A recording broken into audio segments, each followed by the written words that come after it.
30 seconds.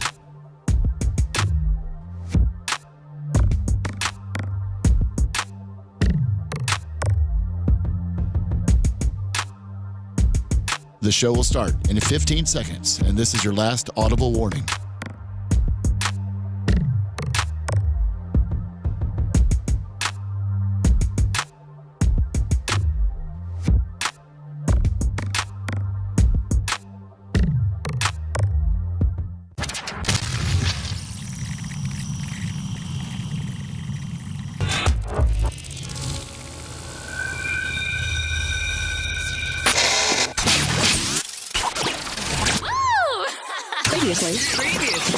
Previously on the Bubba the Love Sponge show.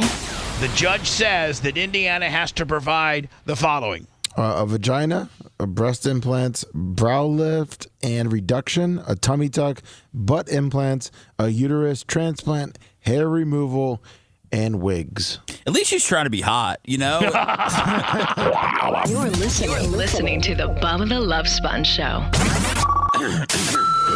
Broadcast rights for the Bubba the Love Sponge show have been granted to this station by the Bubba Radio Network and is intended solely for the enjoyment of our listening audience. Any rebroadcast, retransmission, or other use of this production without the express written consent of the Bubba Radio Network is prohibited.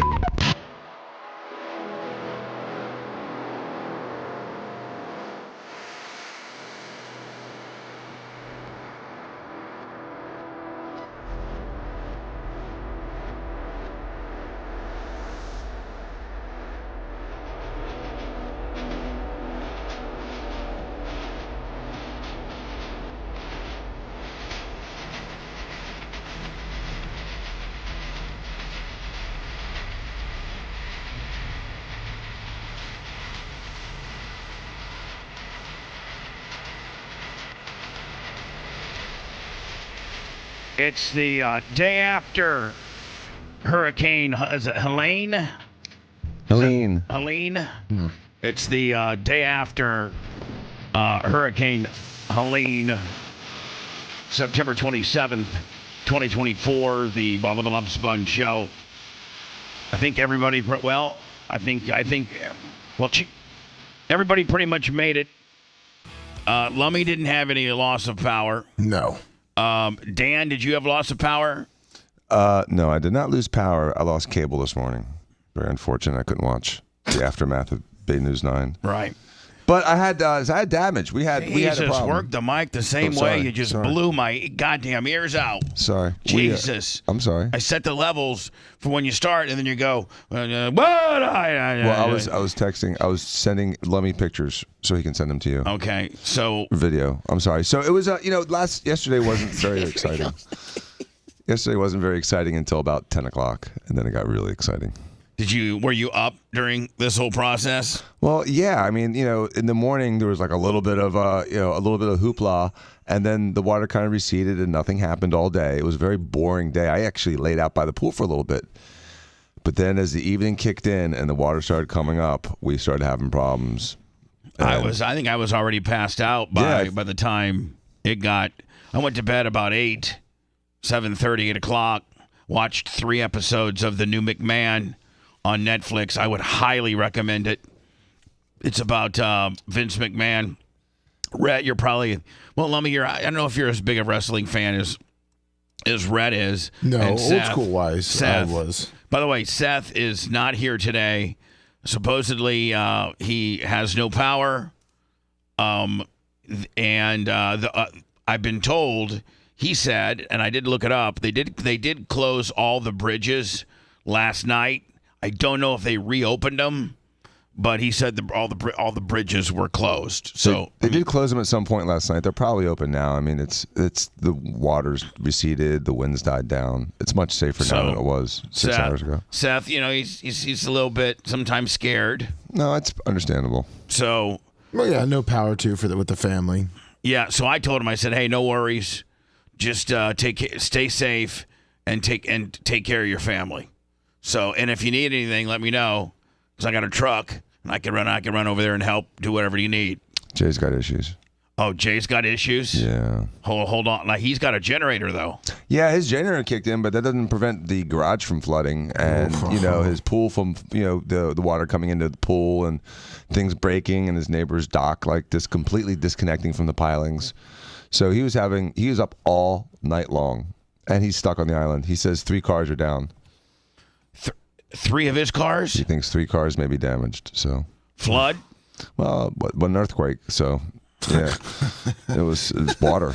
Well, he's got car lifts too, doesn't he? Well, his Ferrari was up in the air, but the other ones weren't. So his most valuable one. Yeah. No, but he's got some other nice cars too. Oh, he's got plenty of nice cars. Now, some of the really the crazy he doesn't ones. have an 04 Crown Vic like like me. He's got everything. He's got is. Yeah, he doesn't have any junk. Right, no he's junk got. cars. I mean, can we go through his inventory? What? He probably doesn't want you to, but we have some highlight ones like the 918. It was the Enclave, so it was safe. His race car was safe. Okay. He risked his Porsche. And his Ferrari was in the air. Which the one is probably his. We don't have to get into specifics, but that's the most expensive one that he has at home. Yes. And he had it jacked up on his lift. Right. So that one was protected. All right. So. But the other ones. Candles, probably Candles SUV. Yeah, that may have gotten some water in it. But I think her Raptor's going to be fine because those things are pretty high up. Oh, she's got a Raptor? She Hell loves yeah, it. She does. She loves it. Of she course, loves of it. course Country. Yeah. The Candle, country by the comes way, out. Candles from Plant City. Yeah, so and it's her favorite car. She got her a Raptor. She loves it. Heather Wiz has got a Raptor, Yes, too. she does. Yeah. As long as you're not towing stuff, it's a great car. Oh, is it not good for towing? It's a little high up and not quite as stable. Yeah, I know people that have problems towing with them, but they're awesome looking and they love them. So. Did you get any water damage at all? Yep. Oh, how? What's the extent of your water damage? Well, it was hard because I was on the way out today. I tried to stop by Steve's. I did a 360 around Steve's old house where Bella is, and I had to actually rescue her in the middle of the night.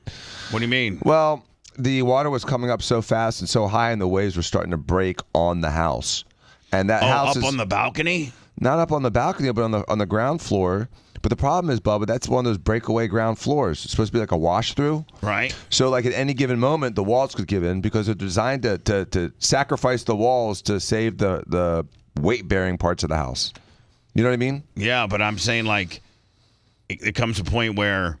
You bail ship. Yeah, you abandon ship. There comes a point where, like, okay, I always thought that those types of houses were made to blow through, yes, and the bottom floor be gone, but the top floor be okay, and it never fall down. Correct, exactly. That's exactly what it's designed to do. But he thought, well, we all thought that the amount of water and the amount of driving wind and waves was going to knock those walls through.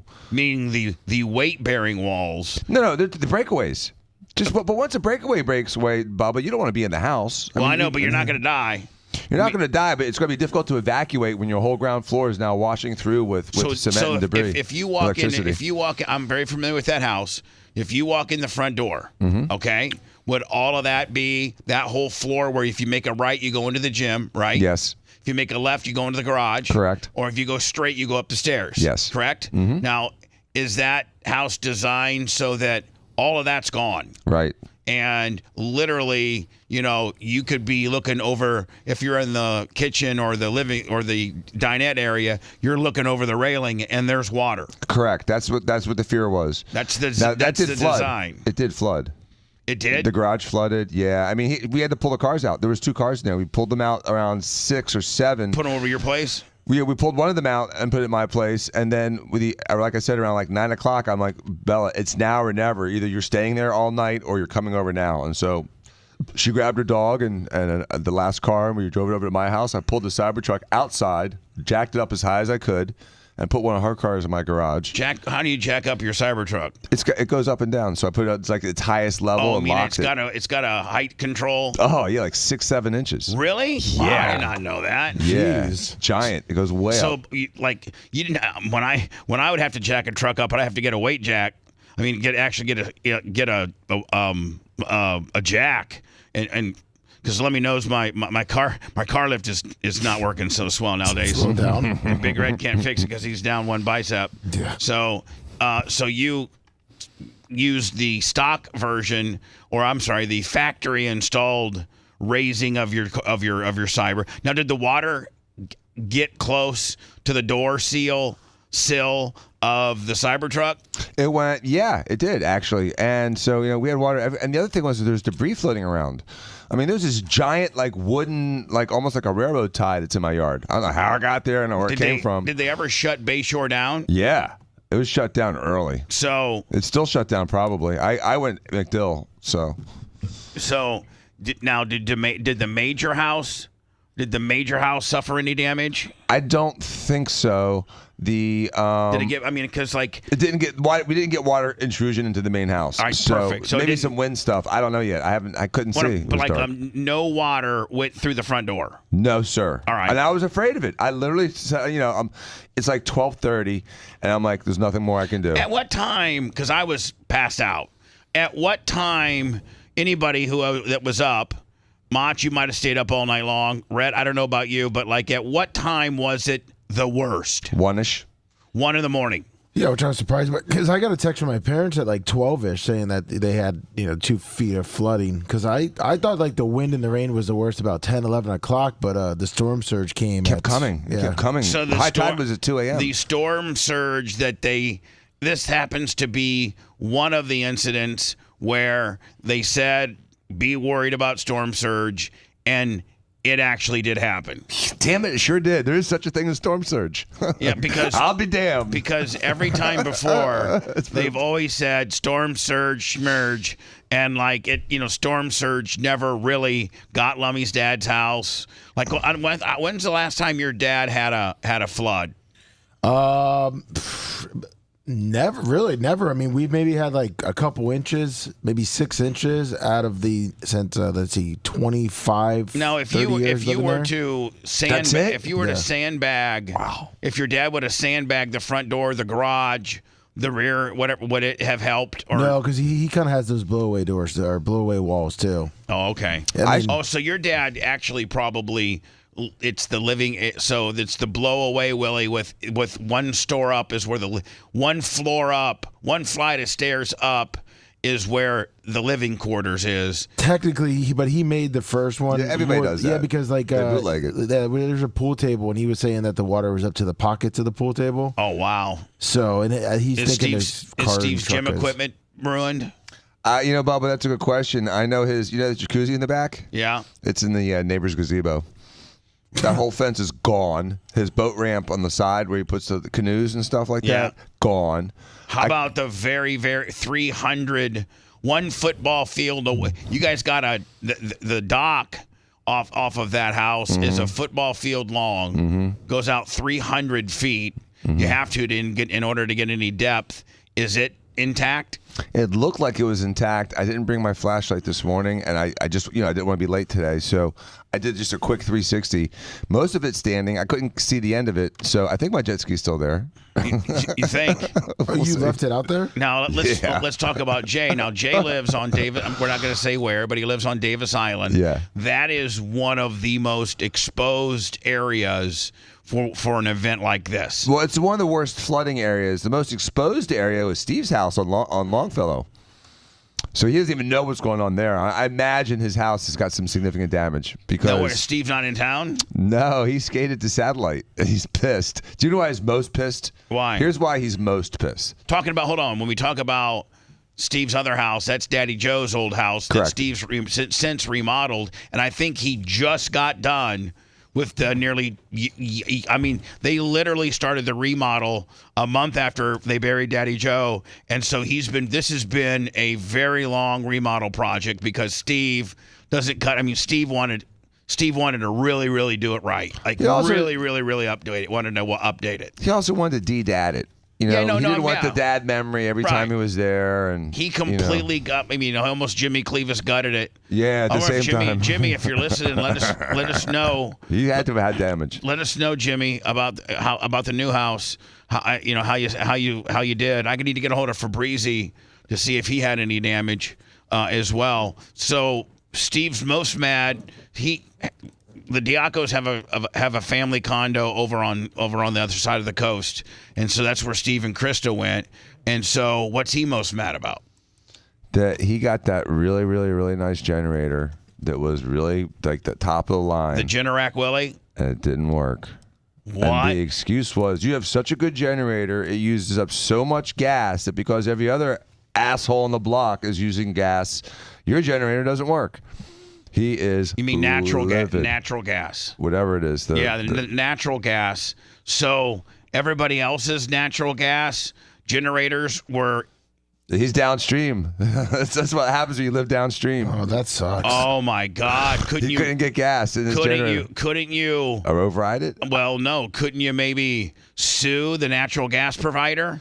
I don't know. Or maybe just tell them to put a different one in that doesn't require that much. Because, the big juicy one, no. Or get no soup for you. get one that literally requires gasoline or diesel. I know it's a little bit of a pain in the ass to go, Well, he had a propane tank. Dad had a propane tank there for years. Steve just had it pulled out. So now he wishes it was there. But it would have gotten, flooded. There's no good answer here. No, has anybody probably right after the show, or maybe... Is Jay coming in today? He says he's stuck. He texted me at 5 a.m. Tell him don't even worry about it. Just get your affairs in order. What I'm saying is, after the show, you probably need to run by Steve's place to get eyeballs on it so that you can give him. Yes, I was going to on the way to work. Maybe leave a little bit early, like maybe 10 till or something. Yeah, I'll leave right at 9. That'd be so cool. that you can flip down there, get eyeballs on it, and then give Steve take pictures, a comprehensive report to I'm afraid to send him the pictures of the house on Bayshore. He's gonna be pissed. How bad is the house on Bayshore?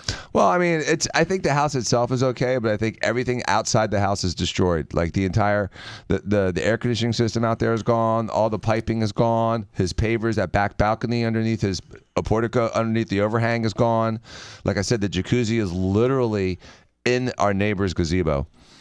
This jacuzzi probably caused $15,000 or $20,000 of damage. Oh my God! In addition, as a missile. So it looks like Tico's gas was having serious pressure issues last night. Yeah, because everybody that normally doesn't have, because everybody's gas generated Generac was eaten, like totally, just going crazy. He's pissed. Steven is pissed. Well, can Tico be blamed for it? I don't know. Who knows? I don't know. I don't know what the rules are. Probably, I guarantee you that all energy companies have an act of God or some sort of clause. Some sort of it's beyond our control. Now, if Tico was out there digging one day and they hit the gas line because they were digging, and it's their issue, like their fault. They did it. But when a hurricane, you can't blame them. Yeah, I mean, if your power goes out during a hurricane, you're not going to sue them for the rotten meat in your fridge. You can't, that's just one of those things. So, Mach, you lost power 2 times. Did you get it back? Yeah. So, any damage to to your place, anything like that, or just loss of power and that's it? Just some trees down. I had to use a Hummer to get in today. Oh yeah. Yeah, it's not a Mustang day. Did you have your Mustang in the garage? Absolutely. Right. Any water in your garage? No, we didn't get much rain. It was mostly just the winds. Oh, you're so lucky. I think the wind was fun. I think eastward that it I don't know, not Lakeland, way west of that, but Brandon Seffner really didn't get that much. I don't think.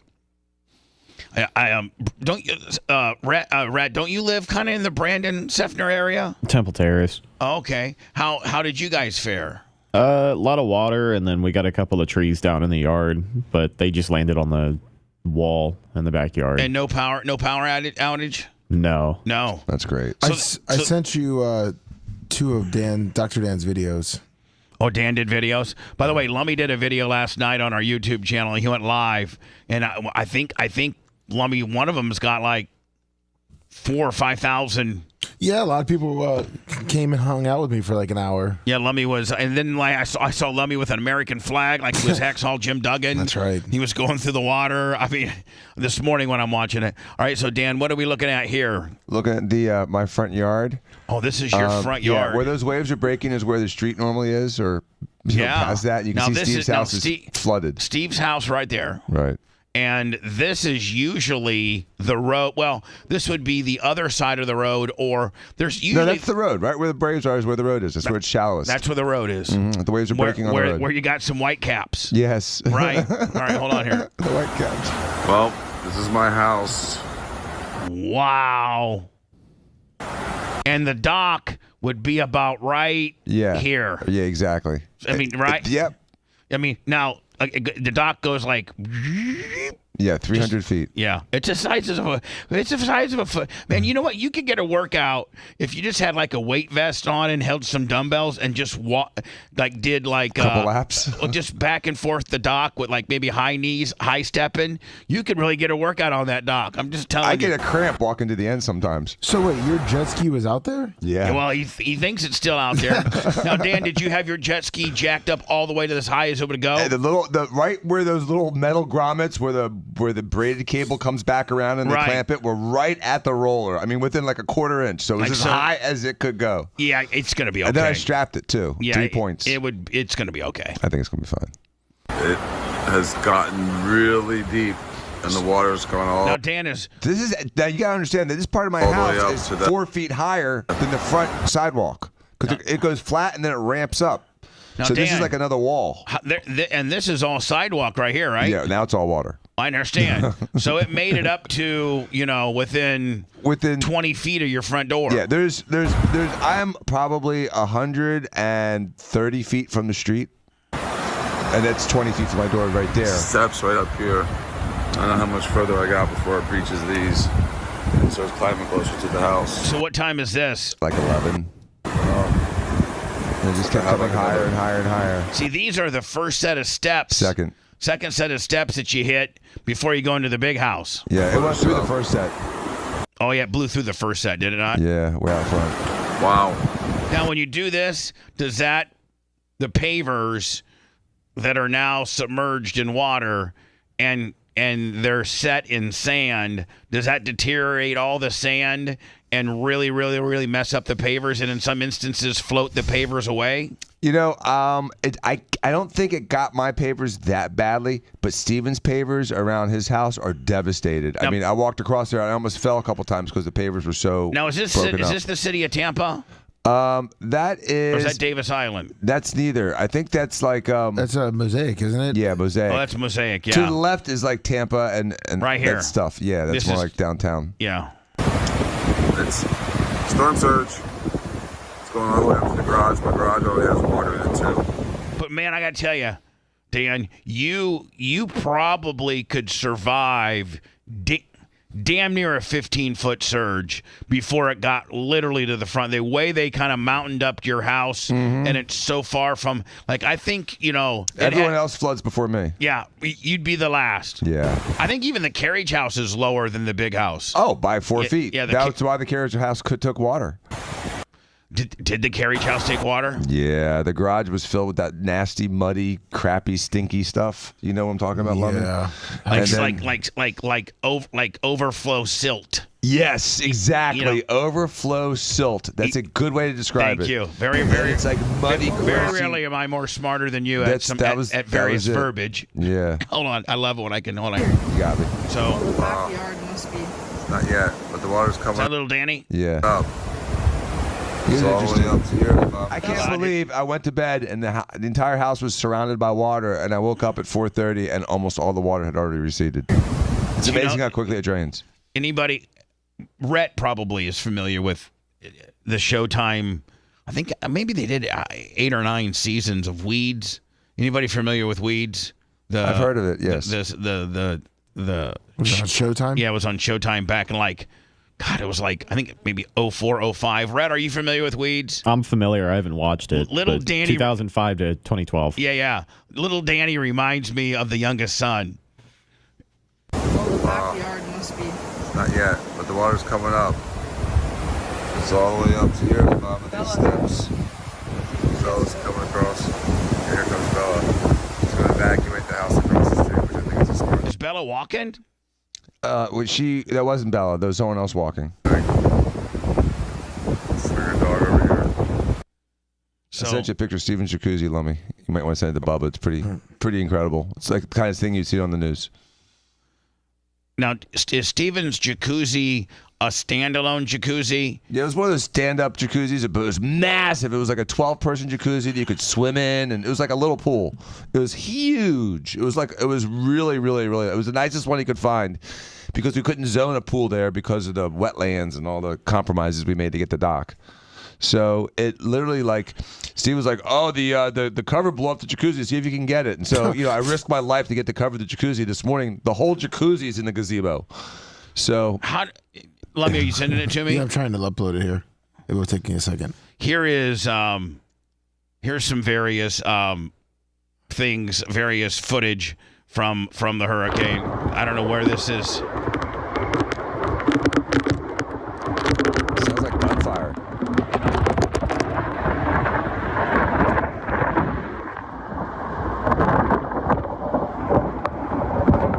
Now, Lummy, wasn't Perry the direct hit again? Pretty much, yeah. I think. Did you send it to me? It's uploading now to your messenger. Yeah, I'm amazed to see, or excited, not excited, but I'm curious to see the video from that area where it hit. It's got to be big storm surge there. This morning, I was like at 4:00 when I was eating some breakfast. I was watching these two dudes in a pickup truck, and they were live from Taylor County, wherever the hell Taylor County is, and they were live. And I was watching all these. They were having to go over trees and stuff. Oh my Lord! He's not gonna be happy about that. Now, how far? Where was this? That was on this over here, wasn't it? No, it was the other way. This way or that way? To the right. It was to the right and around the side of the house. That's the south side of Stephen's house. How far did that thing travel? 50 feet. Wow. At least. That's an insurance claim waiting to happen, isn't it? Yeah. Now, who owns this? Is that Gazebo Steve's or is that the community? No, that's the community to the south of us, or to the north of us. Right. Where I used to live. So this is the little gazebo that anybody that lives in that area can use for a picnic or. Yeah, and it has a dock that goes out. Right. And, wow. Yeah. He was like, "Can you save the save the cover?" I'm like, "F your cover." Yeah, I mean, it's like I lost the cover to my jacuzzi. This is like at 8:00. Hold on, you're like Steven. Don't you realize it's like saying, I can you save the left front tire of my car? It's completely flooded out, but can you save the tire to it? I want that tire valve. Yeah. Wow, that's done. Right? That's done. D-U-N, done. Now, will he replace that or just take the? If I was him, I wouldn't replace it because he doesn't live there anymore. Yeah. But get the money, right? Well, he's got a lot of claim. He's got his whole back balconies and pavers are all ruined. That fence was his. That's gone. So he's got, like I said, piping, and the air conditioners back there were probably underwater. I got to the studios a little bit early this morning. And we only suffered really one thing. What's that? What's that? Our Amazon box. Yes. The top of it blew off, and it's got like a little those hydraulic. I mean, those things that keep like your hatchback open. Those little hydraulic thing. They ripped. The top of the Amazon box ripped off. That's it. Do you even own it, or do they own it? No, I own it. It's basically a big pool box. And that's where Amazon, because after we leave, sometimes we're out of here by 1 or 2 o'clock. Yes. Then the Amazon people they know that because we put on our Amazon packages our gate code, so they do the gate code and then they leave it in the box. It's safer to put it in the box overnight than just leave the package. It doesn't get rained on and stuff. Yeah. And it's been great. That's been great until. It got the I don't know if I think it's plastic and it just broke. Oh. I don't know if maybe we can gorilla tape it and it doesn't have that pneumatic shock system anymore and it's just kind of like I don't know. I don't know what we're gonna do. Maybe get a new box. Now Tampa General Hospital on Davis Island. Have you seen their Hurricane Fortress gimmick? I've seen it. I've seen a video of it, and it looked like it was really necessary last night. So it worked. They build. I can't even fathom how much that cost. The aqua fence? Yeah. Is that what it's called? It's called the aqua fence, and I think it's 10 foot tall. Like that's probably a 6-foot man. Yeah, it looks 10 feet, 9.5, 10. And they put it up all around the hospital, and they're probably the only ones. Although everybody $1 million. $1 million. So it said hospital paid around $1 million in 2021. I'm telling you right now, Jay's thinking about getting an aqua fence after this event.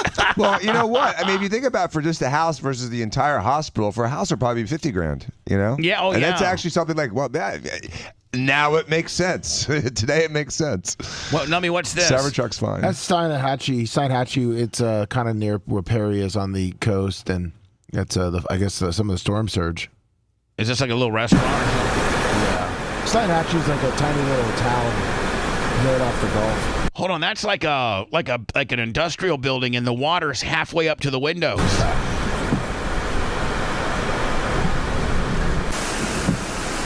And the water is so gross. That water as it comes across is filthy. It's gross. It smells. You smell afterwards. What happened to the fish? What happened to them? You know, what happens to the fish when a hurricane comes? Well, if they're stupid enough to swim with the water, then they'll be sitting in Dr. Dan's garage. Right. Now, they should go deep. They go deep, and don't they go deep? Yeah. A lot of times they try to go down to the ground. Yeah, but how about the little fish, like the teeny tiny little ones? Oh, they're dead. They all die. All the big fish die. So, but the big ones, like the big groupers and the sharks. Oh yeah, they're sitting in the channels, rocks. Like the rocks and the channels, like where the bridges are, sitting by the pilings. Making it or living? Living or dead? Oh, living. But they don't want to swim in this crappy water either. They want to be in the nice, clean water. So, like, as we speak, supposedly it's the next target hours. This tropical storm alert, it's going to be a big deal. Is Atlanta. Atlanta is getting ready for it. This is Rodney, thank you so much. And there are a lot of different areas that are seeing flooding. This is an Atlanta feed. Down trees, and that includes. Aren't they saying it's going to be at least a 1, maybe still a 2? Yeah, as it hits Atlanta. It was. It looks like it shot down to a tropical storm now. Druid Hills area. So let's get to Don. It was a 4 at one point yesterday. After a report of a downed tree. Don, it's a real what are hurricane. You seeing out there where you are? Yeah, we are on North Druid Hills Road, and we're in Brookhaven now, and you can see that this huge tree came down. See, and usually hurricanes that hit the Panhandle or, right there at Big Bend, Perry deal, they're so ground down to zero by the time they hit Atlanta. Because God, what is that? Maybe 150 miles, maybe 100 miles. As the crows fly from Big Bend to Atlanta. Yeah, it's probably about 100, 150. That's a good estimate. Here's various. I don't know where this is from. I did see this, Dan. Somebody was driving a Trump boat. This is on Bayshore, right here. Hold on. This is on Bayshore. Yeah. And it's a guy that's got like a 12-foot boat, like a John boat with a motor in the back, and he's buzzing down Bayshore with a Trump flag. It's awesome. I just don't know how he got there. What do you mean how he got there? Well, because the wall between the main body of water and that is continuous. I don't know how he got. He must have just launched it from the street. No, he probably had. He probably had it like on a trailer, like on a trailer at his house, and he just took it off. The water got high enough to get it off the trailer, and he said, "Let's go down Bayshore, and with the Trump flag." I sent you a couple pictures from GC Supply. He's got a place up in Weeki Wachee. They got hit pretty good with the storm. I think this is the Howard Franklin. Yeah. This is the Howard Franklin yesterday. Jay tried to go surfing at some point, and he had to turn around. I'm like, are you kidding me, Jay? But this was happening to him when he was trying to go surfing. Lummy, can you imagine if I would have driven the smart car, I would have knocked it over. Yeah. Yeah, you'd have been laying on the ground. Yeah, sideways like a turtle. This is the Howard Franklin. This is one of the reasons why Seth can't make it in. This is one of the 2 bridges he can take to get here. And they closed this down last night. I think they closed that down yesterday fairly early. No, they closed it pretty late. Oh, did they? It's like 4 o'clock. They were people were posting videos of it, kind of asking why the hell it was still open, because a lot of the videos before they closed it was getting bad. I think a lot of the people who drove across that bridge yesterday, 3:30, 4 o'clock, may have ruined their cars because it was a lot of seawater. A lot of salt water. Yeah. Really? It was like you're in a salt shower. Really? Yeah, the videos are crazy. Jay showed me a video just like that of his car as he was driving across, and it was like at 1 or 2 o'clock it was doing it. Yeah, and I mean, it's not fresh. It's not like, fresh water that you get at the car wash. It's all, brackish and it's seawater. This is Lummy, I think I don't know if I was watching these guys this morning. Now the big stuff, isn't it? Yeah. So they have like a team that's in a studio somewhere tracking it, and then they throw it, and then they have a split screen to the guys that are actually live, because the guys that are on the road, they're trying to get as close to that eye wall as they can. Yeah. And while the guys are directing them, and pointer into the lane. Big light over there. So it looks like boom. Again, here's Perry, Florida. Yep. And again, that's the nearest town. There's not a lot of little towns around here. Perry isn't Perry the one that took the hit last time? Yeah, the same. It was almost like the same. And Perry is known for very aggressive patrolling of their streets. What do you mean? I've gotten so many tickets in Perry, going from like Gainesville to Tallahassee. You mean they're like Waldo up. Yeah, like it's just like that. They have like if you're going 47 and a 45, they literally will pull you over. They will. And they got the planes. They got everything there. They got their whole livelihood is traffic tickets. There's people hiding next to that building. So this team here, they're live, and their studio guys. I guess they're storm chasers. This is what they do, and they got over 1 million subscribers on their channel. And I think their studio team's like, okay, you are exactly, because they have GPS on their truck. You're exactly where the eye wall is, and then they boom. So that's right where it hits. Wow. See it? Yeah. The eye wall kind of disintegrated a little bit, like when it hit. As soon as it hits land, it distorts. And this is them in the eye wall. Mickey, tease, y'all. There it is. I mean, but they still got power. Yeah. That's downtown Perry. I mean, and wasn't winds, 130? 120 plus, yeah. Their nicest restaurant stayed open. Look at a huddle house. South. It's too bright here. I think they get out. Man, they have some good power. They got a good power company and good power lines ran because Perry's been, and the last time I drove through was last year. They were burying a lot of their lines. Yeah, and buried lines, man, you don't lose, right? You don't lose as fast. Yeah, not a very big town either. They actually get out. I think it was. Yes. Oh, big power!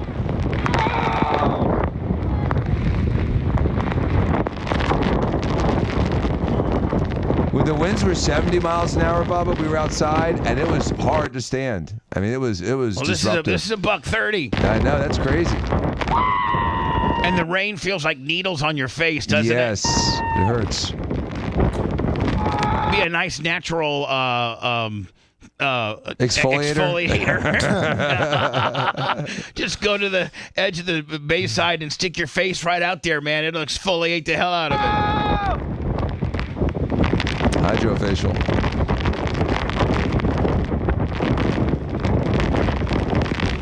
And then you can see, Lummy, it has a blue dot where they are here in the far left, Yes. and then it shows. It's right on the eye. Right where, it shows right where,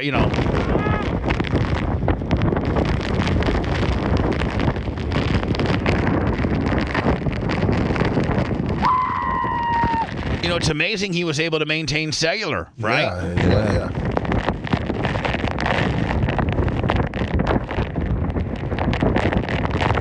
it slows. Does it slow down as it gets in the eye? Let's fast forward a little bit here. So they get back in the truck. This is what I was watching this morning. And then they just, they continue to. This is. That looks calm. For a second. They're in the wall. They're in the Nice eye. thing about Oh, this they cage, are, hop yeah. up on Yeah, it. they're actually in the eye here. Yeah, that got just. I mean, that's why he had those huge blue power flashes. Did the tree? Did the So tree? which go? So they're the blue dot in the left corner. They're the blue dot, and you can see now the formed eye. That's so cool. And it's super calm, like there's nothing going on. And then I think that backside wall isn't nearly as aggressive usually as that very front one, right? No, it's not. You can see it's less red. It doesn't look as angry. Right. Huh? Yeah, the trees a bit. That's a power line, isn't it? Yes. Yeah. Trees just fell. The back guy probably won't be as intense, but there is going to be a back guy wall, guys. It's I mean, not you can done get the yet. 100 mile an hour in there easily, right? Oh, probably. I sent you a reel too of Just wanna go from find it, you know? of Right. Howard Franklin yesterday, right before they closed it. all right, guys, time to Pretty pull the aggressive. Hawk Tool podcast. Oh, yeah, I forgot about that. Just stop it. All right. So what did you send me, Lummy? Right before they closed the Howard Franklin. All right, we'll get How to it looked. We'll get to that next. Okay. All right. You're listening to the Bubba the Love Sponge Show. If you want 24/7 on-demand Bubba and the crew, go to BubbaArmyHQ.com. The Bubba the Love Sponge Show will be back after this.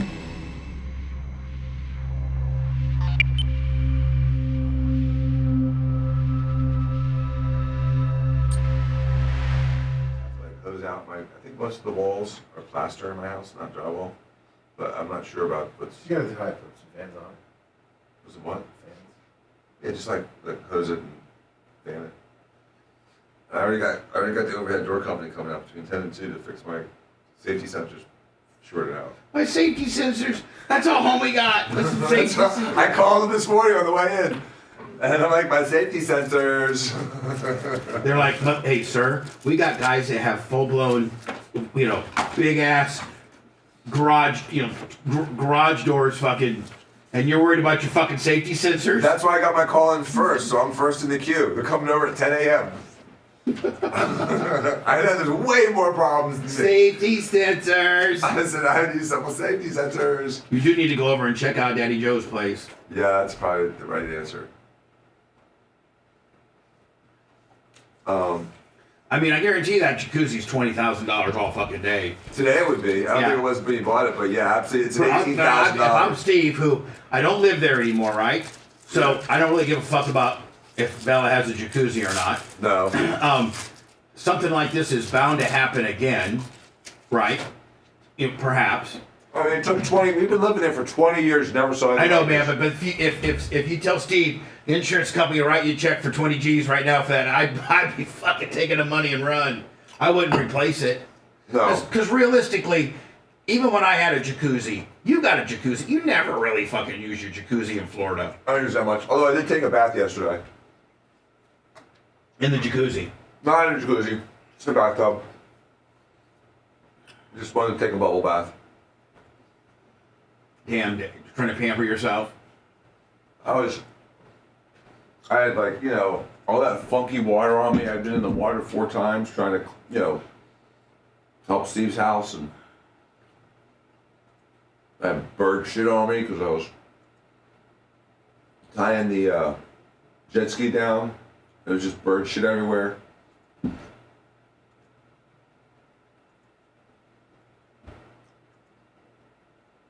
I got office today. You probably won't be very busy. No. That's why it's not a big deal if I'm a few minutes late. I mean, I gotta see my post-ops on Wednesday. right. That should probably be the only ones that come in. Yeah, I don't think we'll be seeing a bunch of other stuff. The Tampa got hit a lot harder than Tampa thought they were going to get hit. I think storm so. surge was no joke. And if you went to bed at 9 and woke up at 7, you'd have no idea except for this water line in your house and all the fucked up smells and dirt.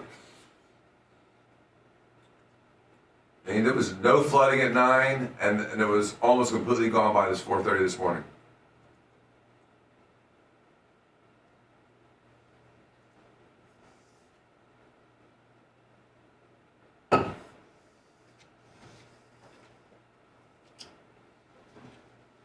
That's a beautiful picture. Where's that?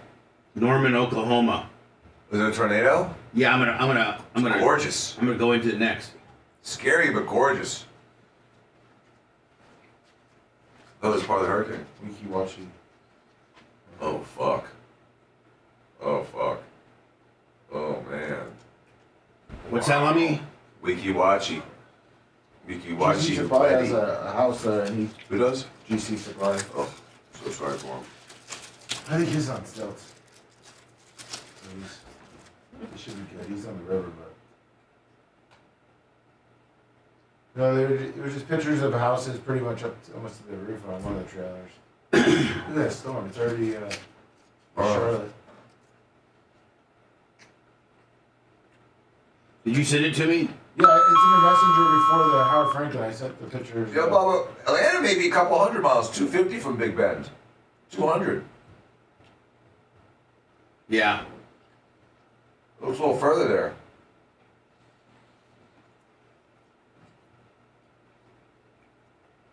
Wow.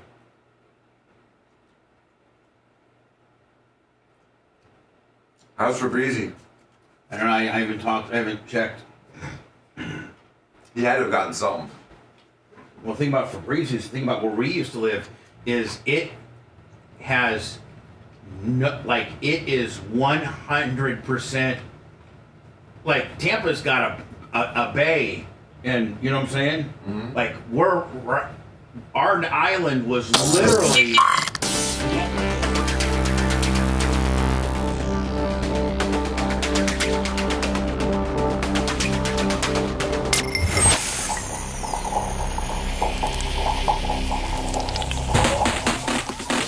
The Bubba the Love Sponge Show. Listener supported via PayPal, Venmo, and Cash App. All at the Bubba Army. Now returns.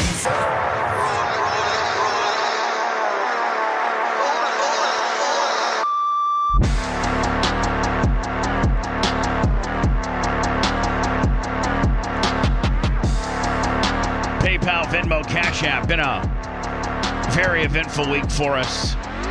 Wednesday night, of course, all of us at the Hard Rock celebrating the Best in the Bay. That was fun. That was a good event. Yeah, that was really fun. It was a little different than I expected because, I even had like an acceptance speech written out. But it was... You what? Dan, they have about literally 200 categories. They may have more. And like... What was the acceptance speech? I'm not going to go through it. Yeah, let's not. Let's just save the embarrassment, okay? Don't forget today. It was fun, though. Today, before we leave, we've got to pick. So everybody in all of our chat worlds, Rumble, YouTube, Facebook, Twitch, we'll be monitoring all of those. And today's the day we're going to pick the person that the chat picks to go to BARP. We every year. Oh, a chat pick? Yeah, every year we pick one person from chat to attend BARP, and it's chat help. I mean, like, it's not really kind of our pick. We pick it, but chat in itself, helps us. Camper Scott and Stacy G and Kenny Powers and Jesse St. John and everybody and Wizzy and Iggy and everybody that's in chat kind of like starts kind of nominating who they think it should be, who's there all the time, who's got our back, who fights the trolls. Just, they have a better understanding of who it should be than we do. Yes. And we just kind of monitor that. We got to get that done today. So do they nominate? Do we nominate? Do they just start throwing names out and people start agreeing? They just start throwing names out. We kind of write them down, and we just kind of rough it in from there.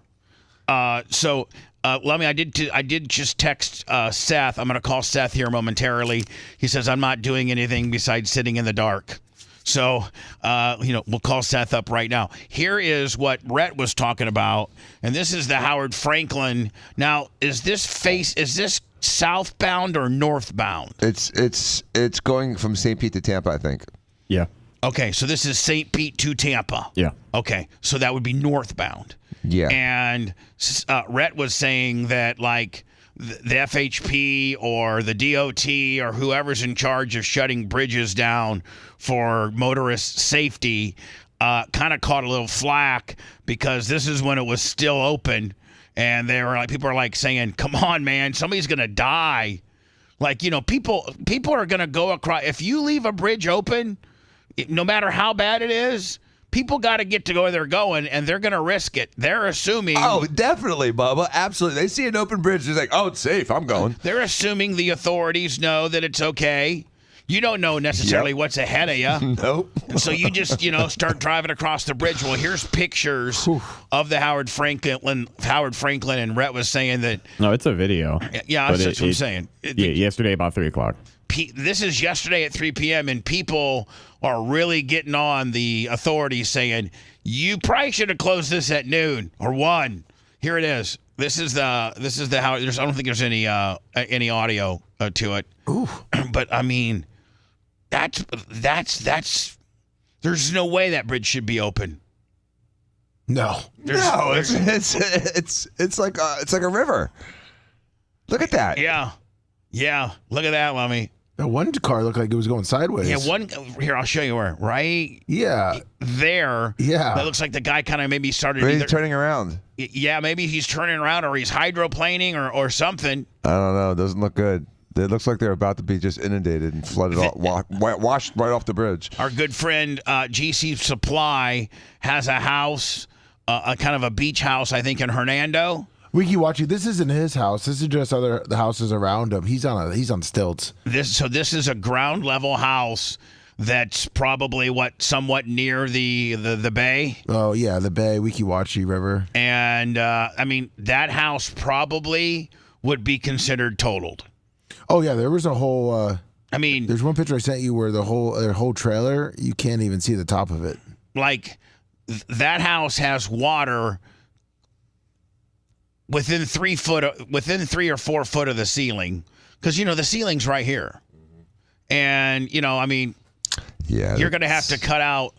I mean, you're gonna have to you're gonna have to knock that down. Well, it's a brick house, so you can keep the bones of it, but those houses up there, anyhow, they're tearing those houses down. Yeah, right. Well, there's a new tear down that's going to go on the market tomorrow. Yep.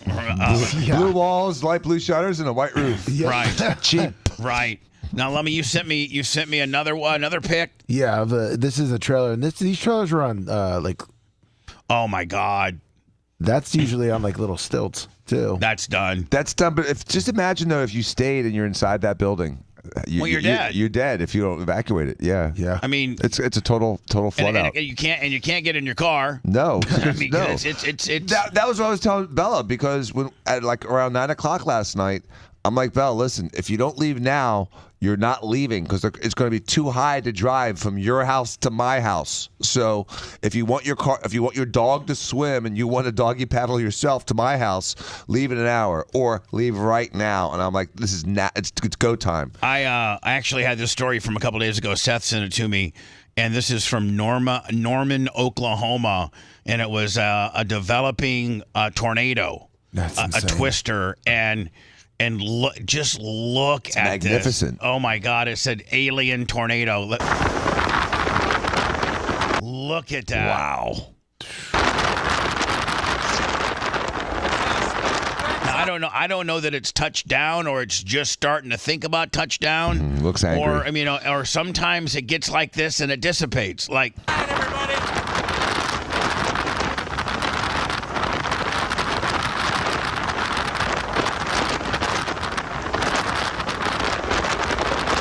It looks like there's a little one trying to form right there, too. See it right there on the very... Spin down.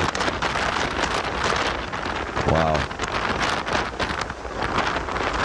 I think tornadoes are far worse than hurricanes, because hurricanes, this could spool up on you in like 8 minutes. Notice, whereas hurricanes, you always at least get a day. Plus, the fastest hurricane is about the same speed as the slowest tornado. Right. It's literally that different.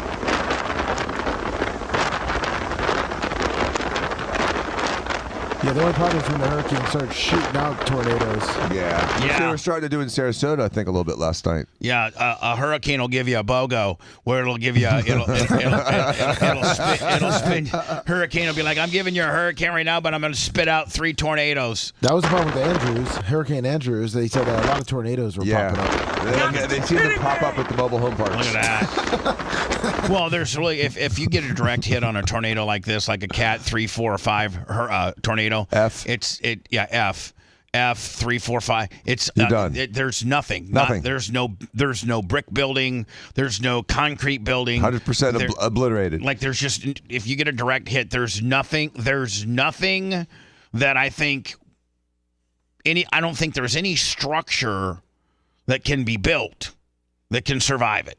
Like even if it was the max hurricanes are like 150, 155. The max tornadoes are like 250 to 300 miles an hour. Yeah. Nothing survives that, Bubba. You're right. Nothing. You can have a house completely out of concrete, even with a concrete roof. Nope. Anything left to be your safety sensors.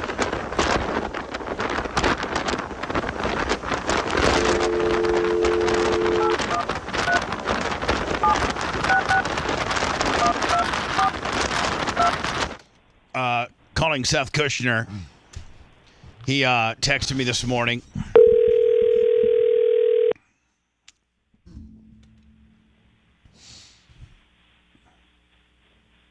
Hello? Best of the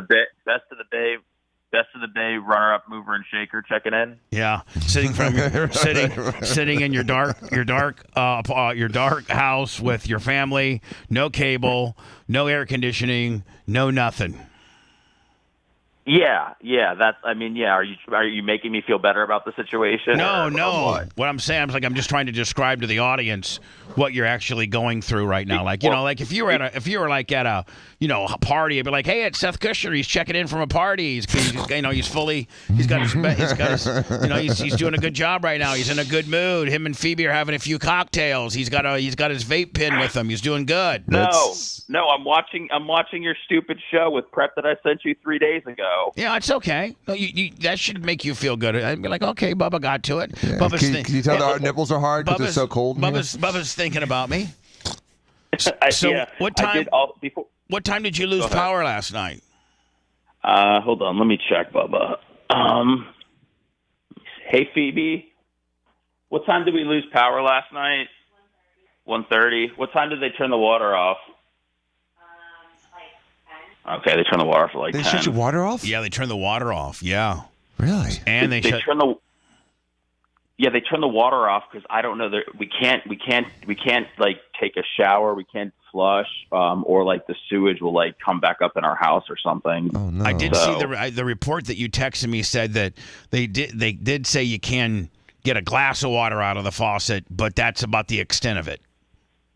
Yeah, which really doesn't do much for us. So yeah, I think this is honestly, I feel like the storm that they've always like warned us about, and I feel like we finally got it. Would you rather be at Gibbs right now on a cot? I mean, is that an option? I know. I'm saying we'd made fun of that option all week, and literally there'd probably be a better situation for you right now at this particular situation. Then you'd at least be able to go into the Gibbs locker room and lay a nice big deuce down. I would be able to at least flush the toilet at Gibbs. So what happens if you really literally have to poop? Like what happens? That's why they tell you to keep water in your house. You poured it in. Well, that's what we thought, Lummy. So we filled up we didn't do anything. I thought Phoebe was being really paranoid last night. So she was filling up all these bottles of water. Then she filled up the bathtub because we thought that we'd be able to use the water. Yeah. But we can't use the water because either anything that goes down the drain is what's screwing us. So yeah, the drainage. So what goes down the drain, they feel may come back up because it just can't drain. It has nowhere to go. Yeah. So I never knew that was any. I've never experienced that as any part of a hurricane before. So. And then I had to cancel my trip to Chicago this morning. So, I mean, everything's going great. I am starting a GoFundMe to help me get back up on my feet, though, Bubba. I just wanted to let you know about that. Oh, I'm sure, and we'll be hitting it quite frequently all week next week. I didn't even know you were going to Chicago. Yeah, I was going to Chicago tomorrow to see one of my bands was having a 20th album anniversary, and I was going to go see a Cubs game and then come back early Sunday and just go up there for like 24 hours. But since we're going to have to go to my parents' house later, I decided that as a father and a husband, it wouldn't be responsible for me to leave my family with my parents and go enjoy myself. So I'm going to suffer that. Even though Phoebe's more of the man of the family, you still feel like your manly presence, is needed. Well, no, nothing about manly presence. I just feel like I'm supposed to be there. There's nothing about any sort of patriarchal feeling that I have. I feel like that it's wrong of me to just drop my family off with my parents and stuff. I feel like I should be there to be a buffer. Now have they got buffer? Does it help though? Does it help? Now hold on. Have they given you an indication as to when your power may? Because that's what you need more than anything is you need your power so that you can get your AC on, so that you can watch TV. There's just power is the most essential thing right now. And have they given you any indication as to when that might come back? No, we have. There's no indication of that. I know that we're not getting any water for 48 hours. So really? I know that's. Yeah. They say that we're not going to be able to start doing that. So I guess that goes until Sunday or something. And then power, I have no idea. But we have. I mean, the flood water is bad because across the street from us, Bubba, they're building something. I don't know what.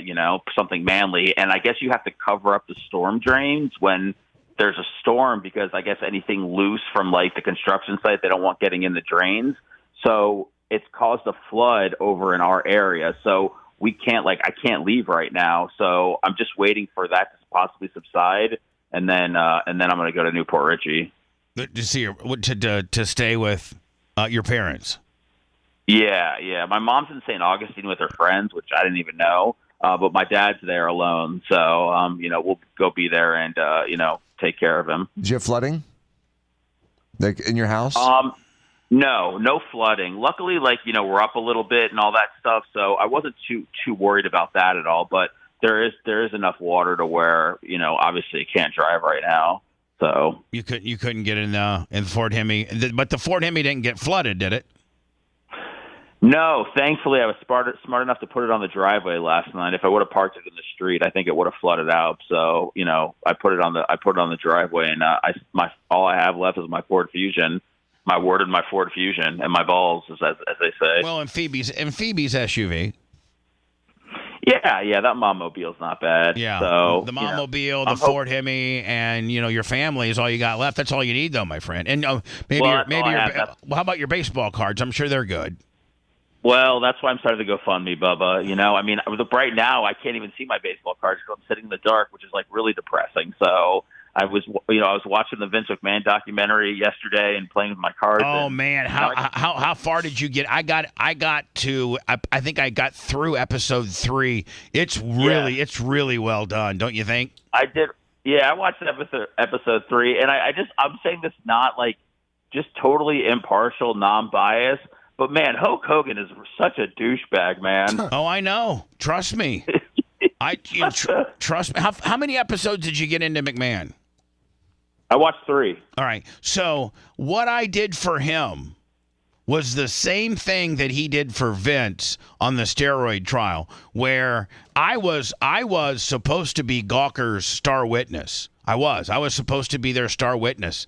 They had all these questions they were going to hem me up on, and I pulled a switcheroo, just like he pulled a switcheroo, because the feds thought they had Vince nailed, because, Terry went to WCW, and Hogan told the feds everything that they wanted to hear, and he was going to be their big slam dunk Willie, and he did a reverse end around, told him what and helped Vince. Well, with the Gawker trial, I filed with the court through Jay and another guy that every answer that I was going to give was going to be the fifth. I exercised my Fifth Amendment right, and so They didn't even make me go to court. I did for him what he did for Vince. He should consider that, which probably won the case for him. Well, I mean, honestly, he really thought he was slick with the Vince testimony, and he's really from what they've portrayed.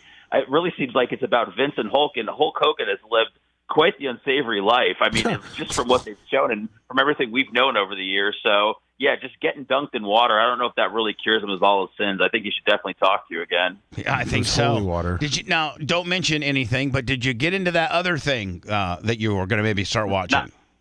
No, not yet, because I was planning on doing it this weekend, right? And then I was trying to figure out like, oh, maybe I can do it like on the plane to Chicago or something. But I think I'm just going to be sitting around my parents' house, so I'll probably do it then if that's cool. Yeah, that's great. So anyway, when do you make the trek over to Larry's? I mean, either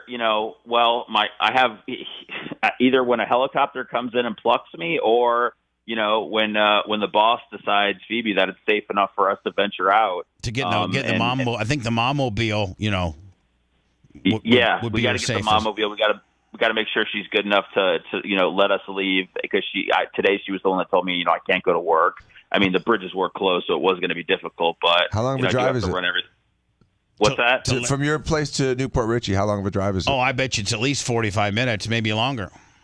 Yeah, it's probably about 45 minutes or an hour. I feel like anywhere you're driving to Newport Richie from in Tampa Bay, it's an hour. But here's a good thing. Probably traffic will be a little bit light today. Right now, it's light. There's nothing on the road, and most of the roads have dried out. So you may want to start earlier rather than later. Well, Larry probably didn't get up till about 10, though. Knowing Well, Larry's up. I texted my family. My mom's like, "Do you have any food?" And I was like, "Yeah, we have bread and chips." And she's like, "Oh my God, I can't believe you didn't prepare." I was like, I wasn't planning on living without water and without power. I guarantee you, Elise got a stocked up pantry, and Larry is love to see Sammy. Yeah. Maybe not you, but love to see Sammy.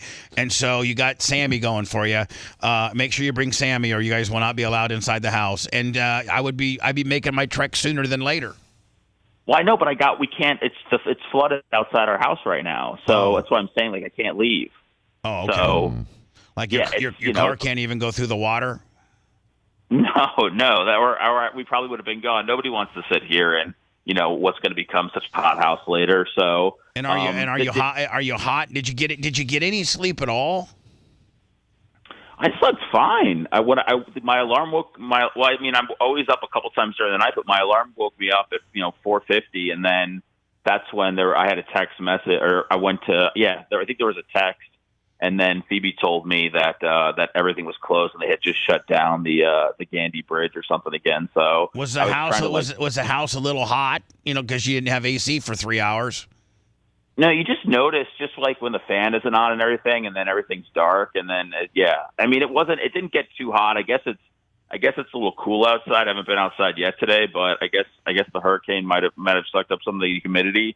So how you charging your iPhone? I mean, I'm not charging it right now, but I always keep a good percentage. You could always go out. You could always go outside too and start the car up and put the car charger on it.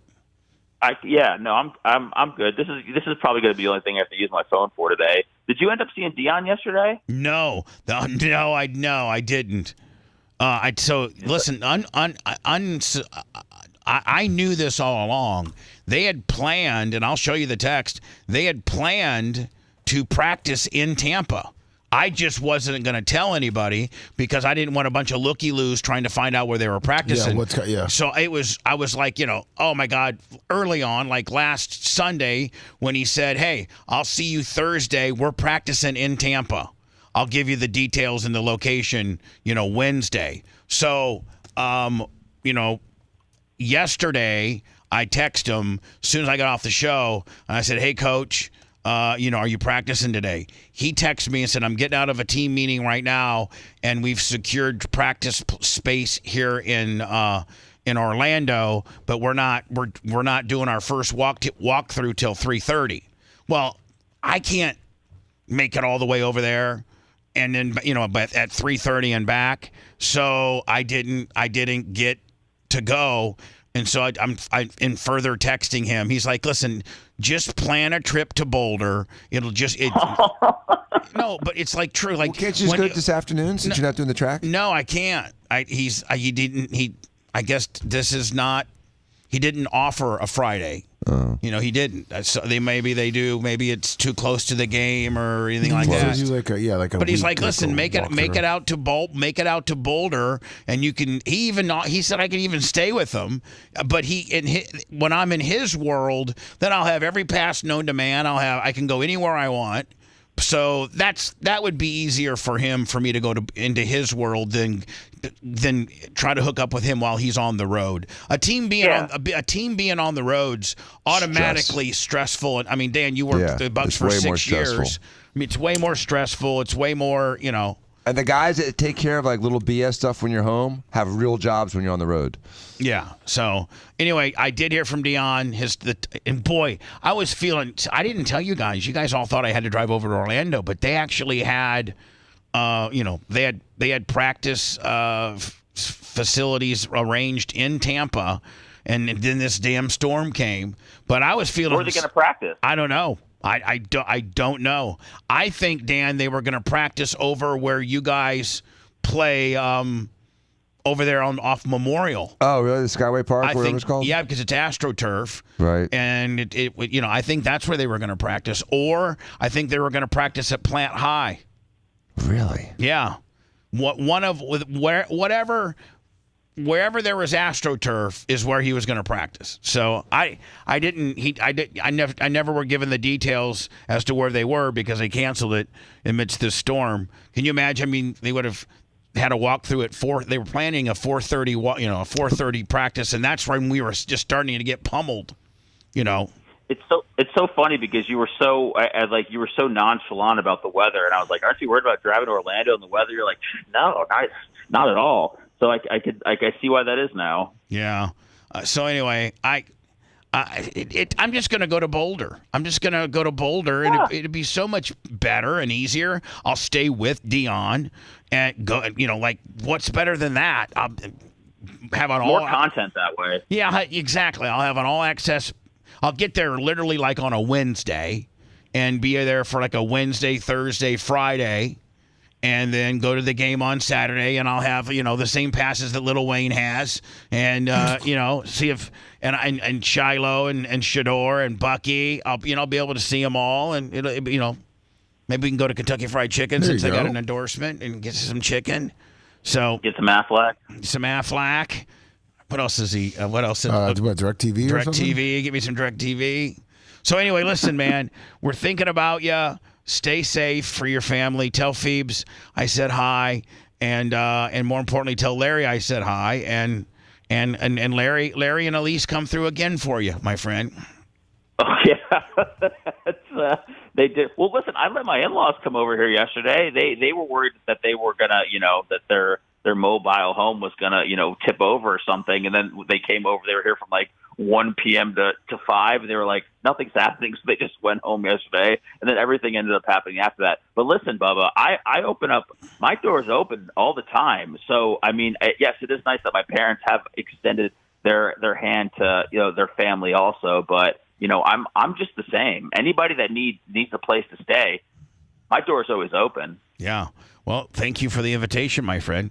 Yeah, it's maybe, not true, but yeah. Maybe the Garrisons can come over and you can have a play date along with a sleepover. There you go.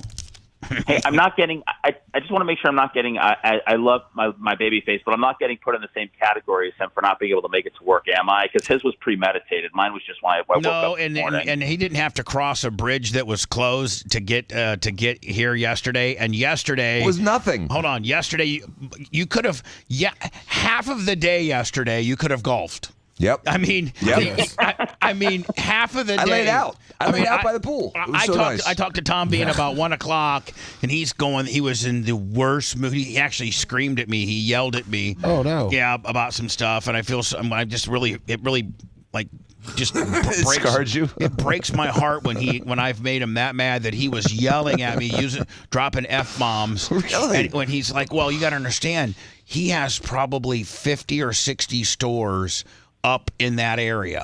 And he's like, I'm trying to get managers to come in. So he was stressed out. The new generation of workers are a bunch of pussies, and they don't want to come in. And I'm having to close stores, and these stores are not. They have power that we're not being flooded. They could, and people are really. We could be doing a lot of business. Right, they want their pizzas. They want, yeah. So he was full hot on me yesterday.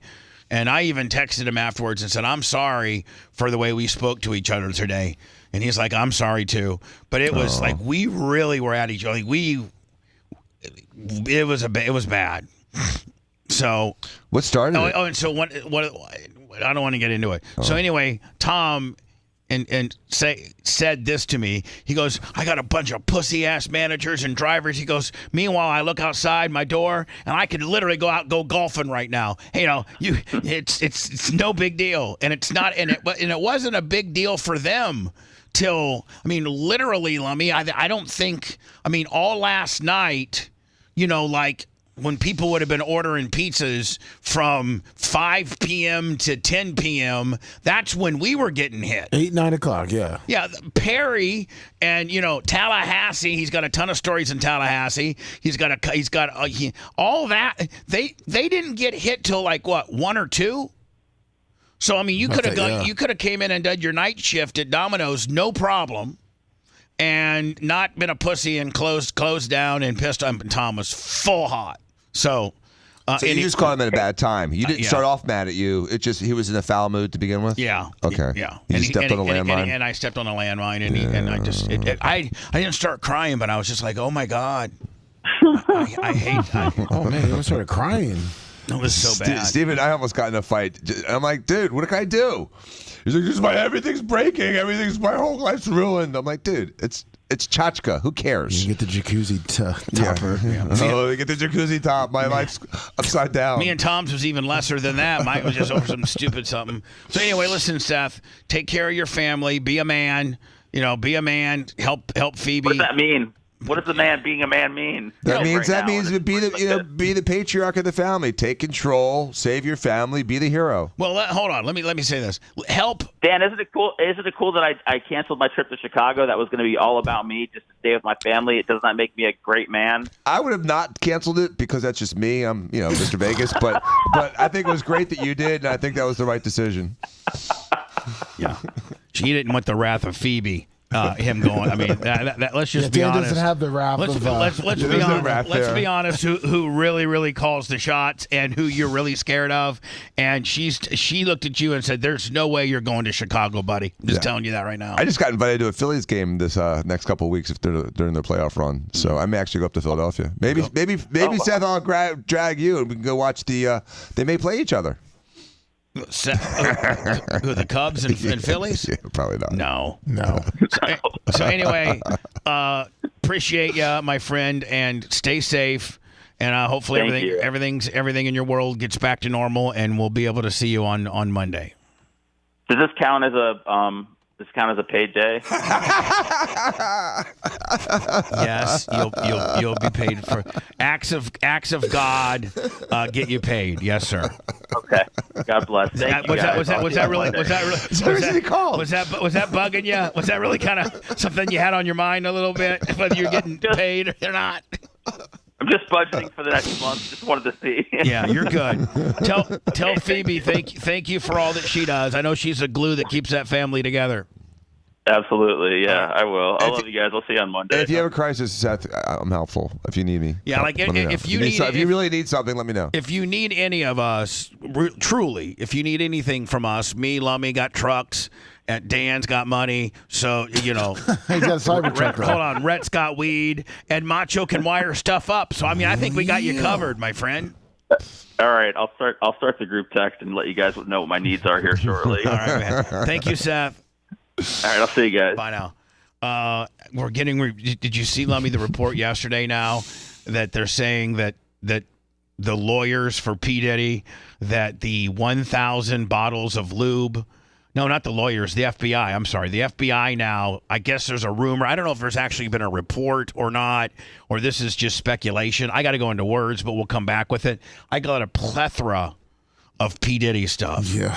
And one of which is that they're speculating now that the 1,000 bottles of lube were not lube. Right. That they were GHB. And I guess when you rub it on your body, it numbs you or something like that. Oh, it's like GHB with like a DMSO where it gets absorbed through your skin. I So think if you rub it on, you don't realize that you're drinking. Yeah, it was kind of like deviant mother effer. It was kind of like a lube, like a GHB lube. Right. So like you start using it and all of a sudden you're gone. They call it liquid ecstasy. Like, it would be like... No, I know what GHB does. It makes you catatonic. You cannot defend yourself. It's the date rape drug of all time. It's like probably what people like Cosby were using because literally, you don't even know it. It goes from you're normal to 10 minutes later, you're a rag doll.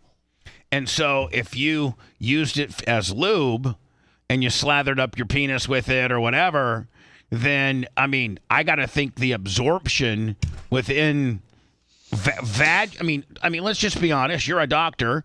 One of the quickest ways to absorb, that's why they have suppositories. Right. One of the quickest ways to absorb something sometime is through genitalia and or rectum or things like that. A lot of blood in there. Get a lot of absorption. Right. Stevie Nicks, her last 10 years of cocaine abuse was done through the rectum, called boofing. Right.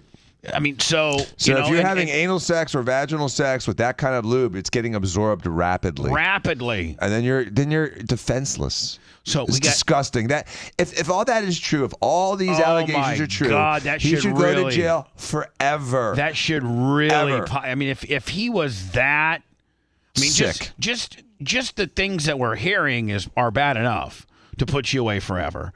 But if he took it to the next level where he had GHB infused lube, Jesus, that's like the next level of absolute, almost being the devil. Right. My God. And what's that called? Mitigating. Aggravating when it makes it worse. Mitigating makes it better. Mitigating is like I didn't know. That's what some of the people, like all the people that went to all of his parties, are going to say.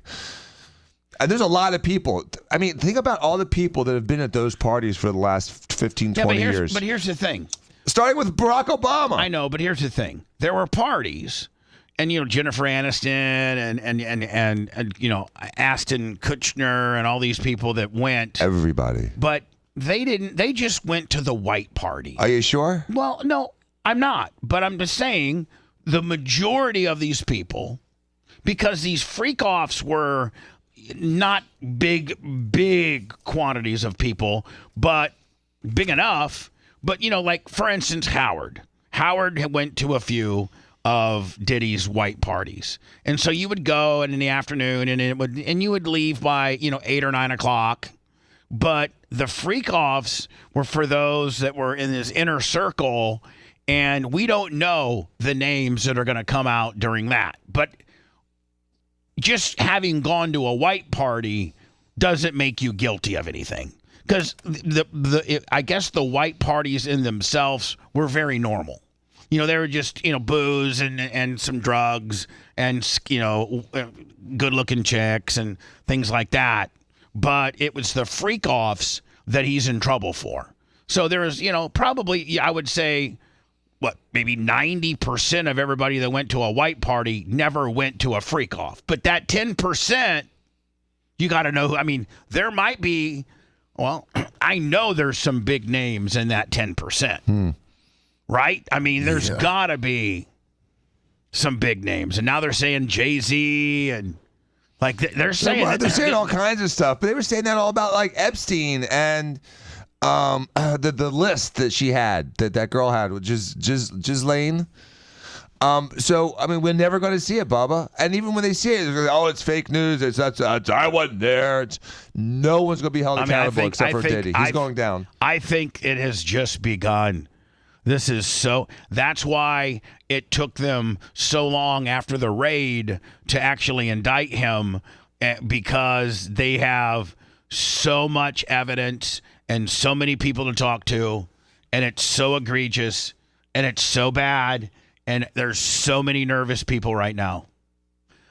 We'll get into we'll start talking about that next. If you love that segment, then check out BubbaArmyHQ.com and do a deep dive on past shows. The Bubba the Love Sponge Show will be right back.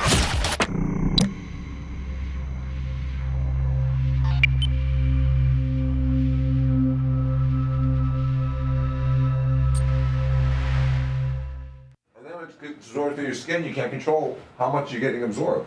The dose is gone.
Close. Good morning. A from Maine. Good morning.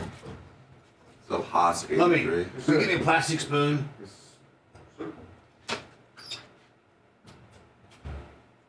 Lowell's Defense Lawyer, KG, Powers, Stacy G, Xerxes, Gang Gene. Good morning. Schwartz. A from Maine. Camper Scott. Thanks, bud. 8 hours. And thank you for the video last night. Oh, no problem. Thank you everyone that just hung out. What's up, Group Ellipse? Good morning. Just Kim, good morning. Stacy G, Lowell's Defense Lawyer. Jesse St. John. Guru, I am Buzzman. Haas 83, what's up? Random Hero. Roberto Perez. 3 o'clock this morning. Bart And it's Hutchison. about almost 3 o'clock now. Jelly Steve, I've been with him. Real maple syrup. Abe, that would be great. So this shit that we got here. We got some fake stuff here. Hey, Schooner6 said thank you, Bubba, for taking care of him. Who? Schooner, SKUNER6. What did I do? I don't know. He didn't say. He just said thank Bubba for me. So Okay, just buddy. Passing it on. He says you're welcome for something. Thank he's you. not You're trying to welcome, do. buddy. Madden Crusher. XSL Gaming. Hey, Charlie. Thank you. Chief Charlie, I may actually take you up on that. From the airport. To that Phillies game. Wyatt Harris. Cracker Chris. Thank you. Just Kim. Hollywood 69. Good morning. Attack of the Dog. Steve Wershevsky. Good on the back of a jersey. Wershevsky with the touchdown.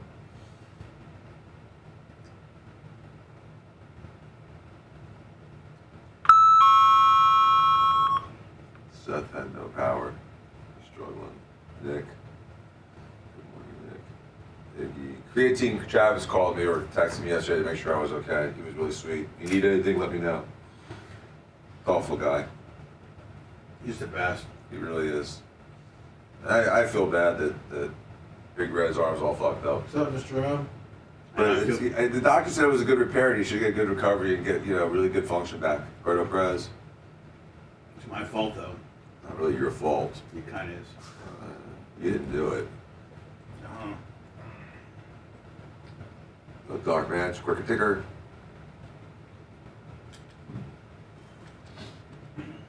Could be short stroke, drug automated police, Lizaire, Longwood.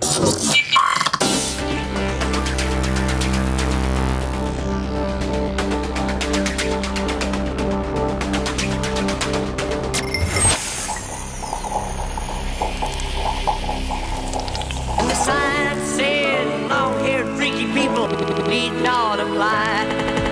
The Bubba the Love Sponge Show, listener supported via PayPal, Venmo, and Cash App, all at the Bubba Army, now returns. Need not apply.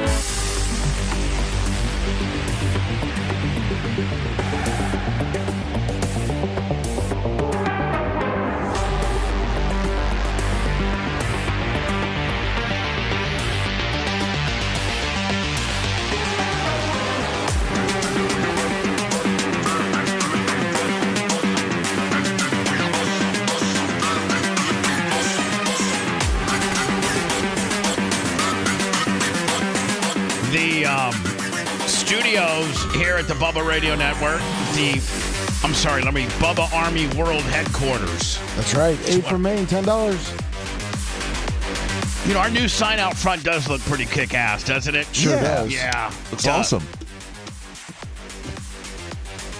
So we really didn't. We only had one casualty, and we didn't lose power, and we didn't lose internet. And goats are good back there. Fish are still swimming. Goats are how high in the pond really isn't. We had pretty good drainage around here. Sure did. It's actually not too high. Right. And I did come over here last night about 5 before I pilled up, took my sleep meds. I came over here about 5 because I noticed on the blink cameras, because I have blink cameras on the outside, that the cover for the grill had blown off. Yeah. So I went, me and the merch crick came over here, and you know the piece of siding that Bob Cook got us? Yes. It was like by where the basketball goal was. And so I'm like, first of all, it's taken us 3 years to find the right piece of metal to repair the side of our building that Nash's girlfriend, who was drunk and they were fighting, backed into. Ex-girlfriend, at least now. Like nice. No, like 2 exes ago. Oh, really? Yeah. Really far back. Yeah. This wasn't. I even remember that though. You were pissed. Yeah, this wasn't even a chick that he was just kind of. I think he just maybe went out with her like 3 or 4 times. Like they weren't even really dating. She was full blown crazy, and they was after a Bubba 199 or something like that. And a few people stayed around and hung out. It was a Turpin's game. Oh, it was right. Whatever. All you can drink Turpin's game. And she came back and she left her car here. And then when him and her got in a fight, when they came in back and she backed in straight into the side of my building. Jeez. Put a big ass dent into the side of the building. And we have for years been able to try to find the matching material, because you just can't put a different type of siding than what the building has. And Bob Cook was on a job at painting some kind of industrial building, and it just hit him like, this is the right stuff? Like, oh my God, this looks like Bubba's stuff. So he asked the contractor, because, they always have a bunch of, scrap. A little extra. So he went, so Lummy, I saw that I needed to secure that because it had already flown from where it was to the middle of the basketball court. The cover of the grill was off. So I came over here and grabbed those 2 things. I didn't even think I should have grabbed one of those modified tires and put on top of the Amazon box, but I didn't even think about it. But I did go back and check on the goats, and they were already hunkered down. They're very weather specific. They don't like rain at all. Not at all. They hate rain. Well, I mean, wool doesn't like rain, so I mean, it makes sense. And let me, winter's getting ready to come. I'm saying, usually we used to shave them. Yeah. And I don't know if it's too late now. Probably just with the, it would take them the whole winter just to grow it back. Right. So maybe next spring we'll shave them. Spring but shaving. They were already hunkered down in their little area. And Big Red built our, when we first got the goats, we had this shanty that Lummy put together with pallets, and he just would keep adding on, and it looked like literally Colombia. No, Haiti. It looked like a Haitian hut on the side of one of those mud mountains, and it was just like, they built more as they stole more wood from somebody, they would build more. They had more kids. And it was, Lummy, you got to admit, from the what you built compared to Big Red's looks like a Miami condo compared to what you had. Oh, of course. Yeah, mine probably wouldn't have lasted through that wind. Right. So Big Red came in and made an unbelievable area where they go up this ramp, and then there's this area that's closed, and there's only two openings, one for them to get in and one for them to go up to the next level, the penthouse level. That's right. But the penthouse level is where they like to stay all day when it's hot and stuff. They like to be. By the way, goats love to be up high. Yes. They love to climb. So they do have a top level, but then they have this middle level that's almost completely covered in and can save that or keep them dry during. And then we have this big, huge pipe, like a drainage pipe. Big one, Lummy, that somebody gave us, and sometimes they'll go in there, but they prefer the condo. And so I checked on them; they were already honkered down, ready for it. I wonder if they sleep during, like last night at 1 o'clock when it was the worst. I wonder if they were catching Z's or it keeps them up. Probably keeps them up. Do they sleep standing or do they lay down? And no, sleep? they lay down. Yeah, they lay down. They're like a horse. Yeah, they do lay down. Don't they lay down. Do they ever lay like on top of each other, like use each other for pillows? I've seen them cuddle. I've seen a baby and Hootie, when in the sun on top, just kind of cuddling up. Really? Yeah, it's kind of cute. So our goats are okay. Yes. The building, we only had one casualty, and that is the top of our Amazon box. Does that even count? Which, did you say the grill cover? You have that? Yes. Okay. Yes, I have the grill cover. So we need to put the grill cover back on, and then we need to figure out how we're going to. I may have to buy a new box, or maybe we can somehow rig this one up in some way, shape, or form. Gorilla Glue? No, I think we're going to have to maybe buy a couple of those new I don't know. Big Red will look at it. Yeah, of course. So continuing our P. Diddy stuff, rumors are circulating that it's not baby oil the feds confiscated, but 1,000 bottles of GHB drug at P. Diddy's place, a drug known on the streets as liquid ecstasy. The drug is clear, slippery liquid that once applied to the body acts like a performance-enhancing additive, mentally and physically paralyzing an individual, and it's known to cause comas and seizures. Here are now. These are fake pictures that the AI generated, but the rumor is true. The story is true. Yeah. I'm sorry. The story of the potential rumor is true.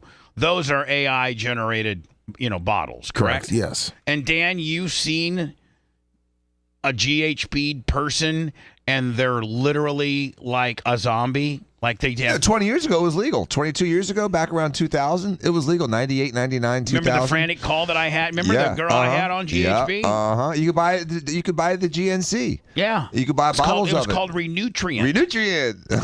and you could so many people got in trouble with that. You could literally go to GNC. It was expensive. It was like $75 a bottle. Yeah, it was expensive. It was like $50. But all you needed was a capful.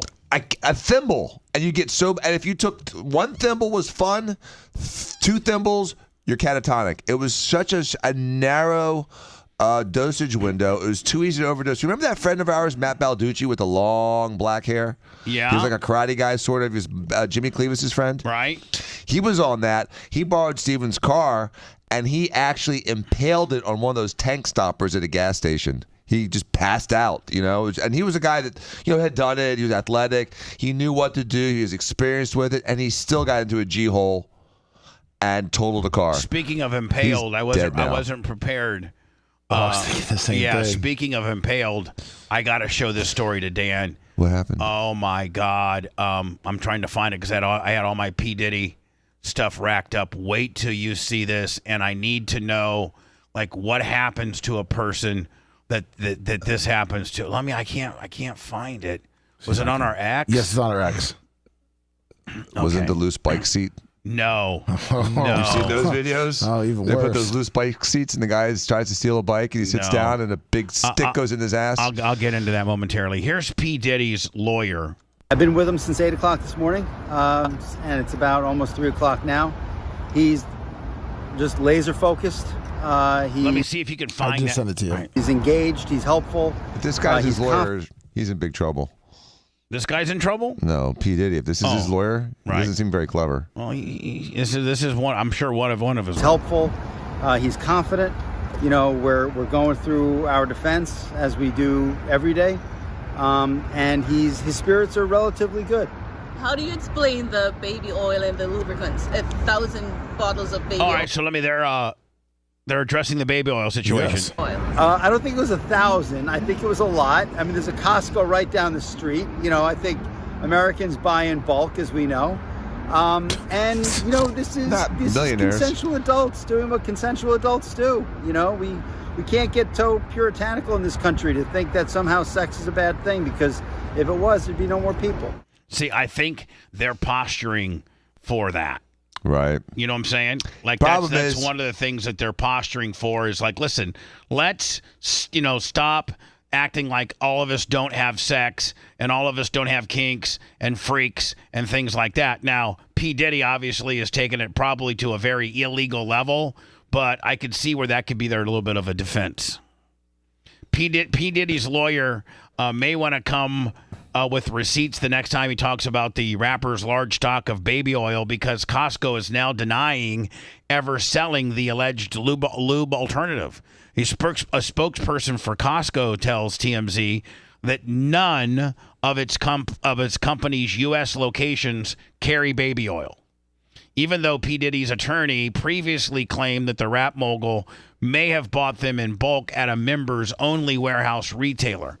It's preposterous. The proof is in the pudding, so to speak, as a quick search of the store site shows there's nothing akin to baby oil offered at Costco. There is, however, hair and cleansing gel sold for babies, but that would be a stretch to confuse that with baby oil. Yeah, I don't think it's baby shampoo. I mean, it's silly. And you talk about consensual adults. You put GHB in there and then consent's invalid. You cannot consent when you're passed out and catatonic. So Dan, I want you to hold on. So hold on now. I want this guy falls off a balcony, or what's he fall off of? He falls off like a top floor. Like a top floor, and he impales one of these traffic dividers that are made out of look like maybe stainless steel or something like that. Completely up. Just watch. And that literally is, would that kill you? It could easily kill you.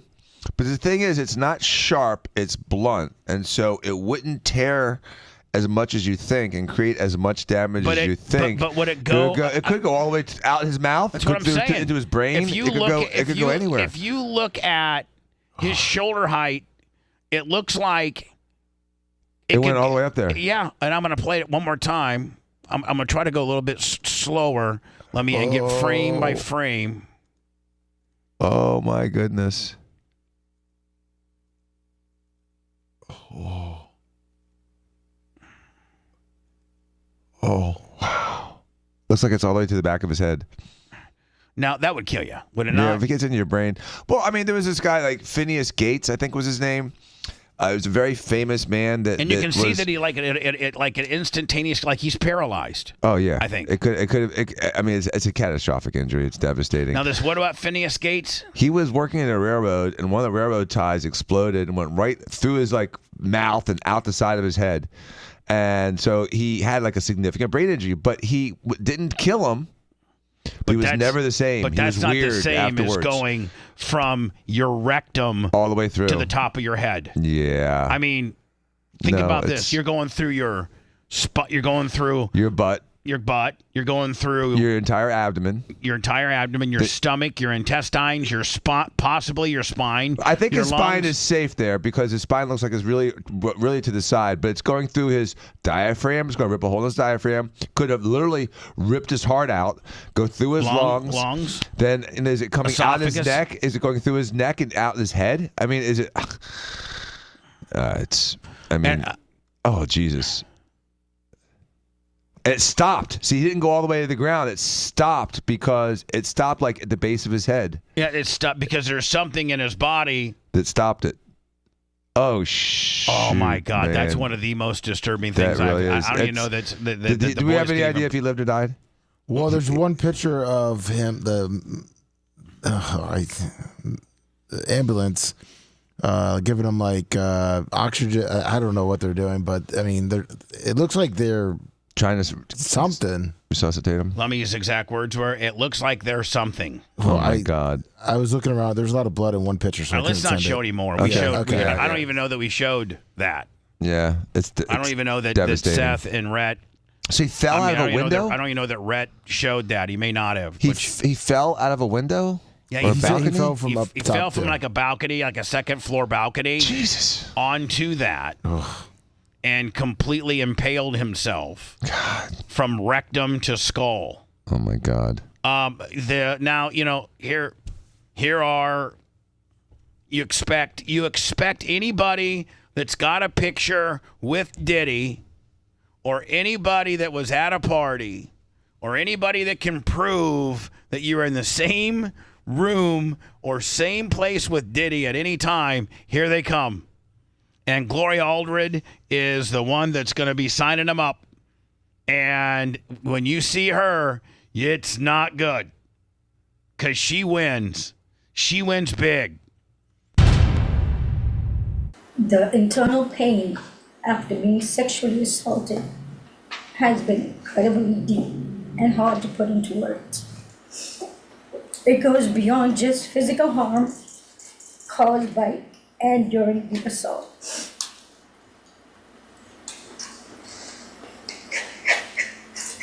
And you can tell how society perceives Gloria Aldred, because when she calls for a press conference, look at all the microphones. Yeah. CNN, Fox 5 out of L.A., and I can't... Telemundo.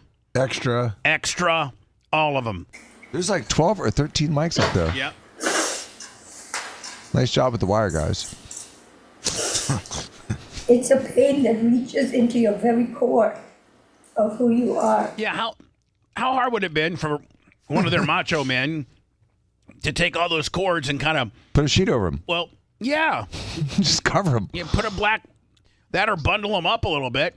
And leaving... This woman... Let me go back to the original story before I get into all this. New rape accuser speaks out after lawsuit, does a live stream with Gloria Aldred by her side. Emotional scars that may never fully heal. Some of the hardest parts of this pain are the shame and the guilt I have experienced that plays a negative part in my day-to-day ability to function properly. Being blamed, questioned, and threatened has often made me feel worthless. Now, if Gloria... She wrote that. Yeah, of course. If Gloria has any of those threats or, in writing from, oh, man, she's going to get... This bitch will get paid. And I can't understand... I mean, he's P. Diddy, let's just assume he's a heterosexual guy that just is looking for girls, okay? Let's just assume that, even though that may not be the case, but let's just assume that. He's a multimillionaire with all that power. It doesn't take drugs to talk girls into hanging out with you. It's just laziness. If you're a decent-looking guy with that kind of rap and hundreds of millions of dollars and that much power, you don't need to drug people and rape them. All you need to do is talk to them for about 3 minutes, hold on, and they're going to take their clothes off. You're right, but let me throw this caveat. That's for yourself. But when you got 8 of your boys that this girl's not attracted to and doesn't want to have sex with, she only wants to have sex with you because you're P. Diddy, then you may have to throw in a GHB kicker in order for the boys. Do you understand? Like, I understand. That's yes. probably, he probably never would have to GHB a girl to have consensual. Oh my God, that's P. Diddy. He's a superstar. He's powerful. He's blah. But 7 or 8 of your homies at the freak off, you need that girl to take care of them. And when you ask her soberly, she's like, "No way. What do you think? I'm a slut? I want to just have sex with you. Like, no, I don't want to have sex with him, and him. All right, no big deal. Just use this lube." And sure enough, you lube yourself up. Next thing you know, 7 different types of semen in your vagina. Tom, Dick, and Harry are having a party at the freak off. Isolated and sometimes responsible for what. And man, we've only just begun. This is in such the preliminary stage. As they start digging deep and the trial goes out, the trial goes on and they start getting into particulars and they start rolling girls like this and others that went to these freak offs and that were drugged and things like this. I mean, listen, Gloria Aldred just doesn't take cases based on some chick that said, "I got raped by P. Diddy." Gloria Aldred has her pick of the litter of any case that she wants, and lawyers, Dan's a lawyer, lawyers don't like to take cases that are really, really cumbersome. Or messy. A lot to prove, a lot of things that you have to, maybe that you don't have evidence on, that you have to try to figure out. Circumstantial evidence. Lawyers like, whether it's a car wreck that Dan and Jay are, or medical malpractice, or whether it's, Gloria Aldred representing a woman that was potentially raped and drugged by P. Diddy.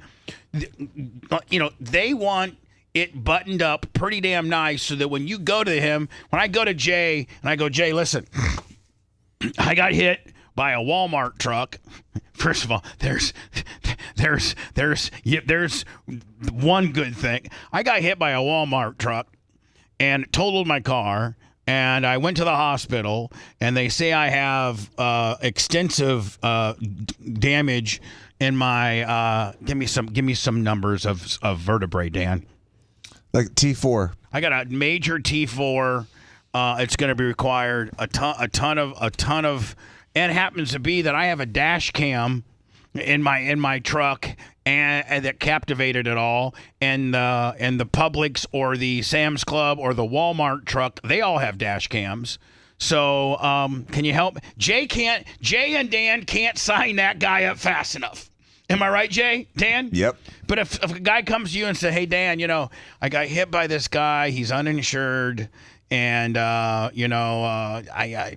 don't know how hurt I am. I'm a little sore, but I didn't go to the doctor, and it was 8 or 9 days ago, and my car's not really hurt that bad, but they don't have any insurance." Listen, buddy, this isn't right? Am I right? Yep. You're like, I might. 100%. There's nothing here. There's no. It's a tough one. There's no meat on this bone. But man, somebody gets plowed by a Publix truck. You got a T4, T9, T6 McGillicuddy hemorrhaged. You need to go in for an operation. Your car's totaled. You got dash cam. He's got dash cam. Please. How did she get so well known? It's almost like, Dan. Goes back to Trump. She had something to do with OJ. Dan, it almost goes back to how much more solid of a case. You guys got a great verdict for that guy on Kim's son on the motorcycle. Yes. But you know why you got it? We fought for years. Because you had surveillance.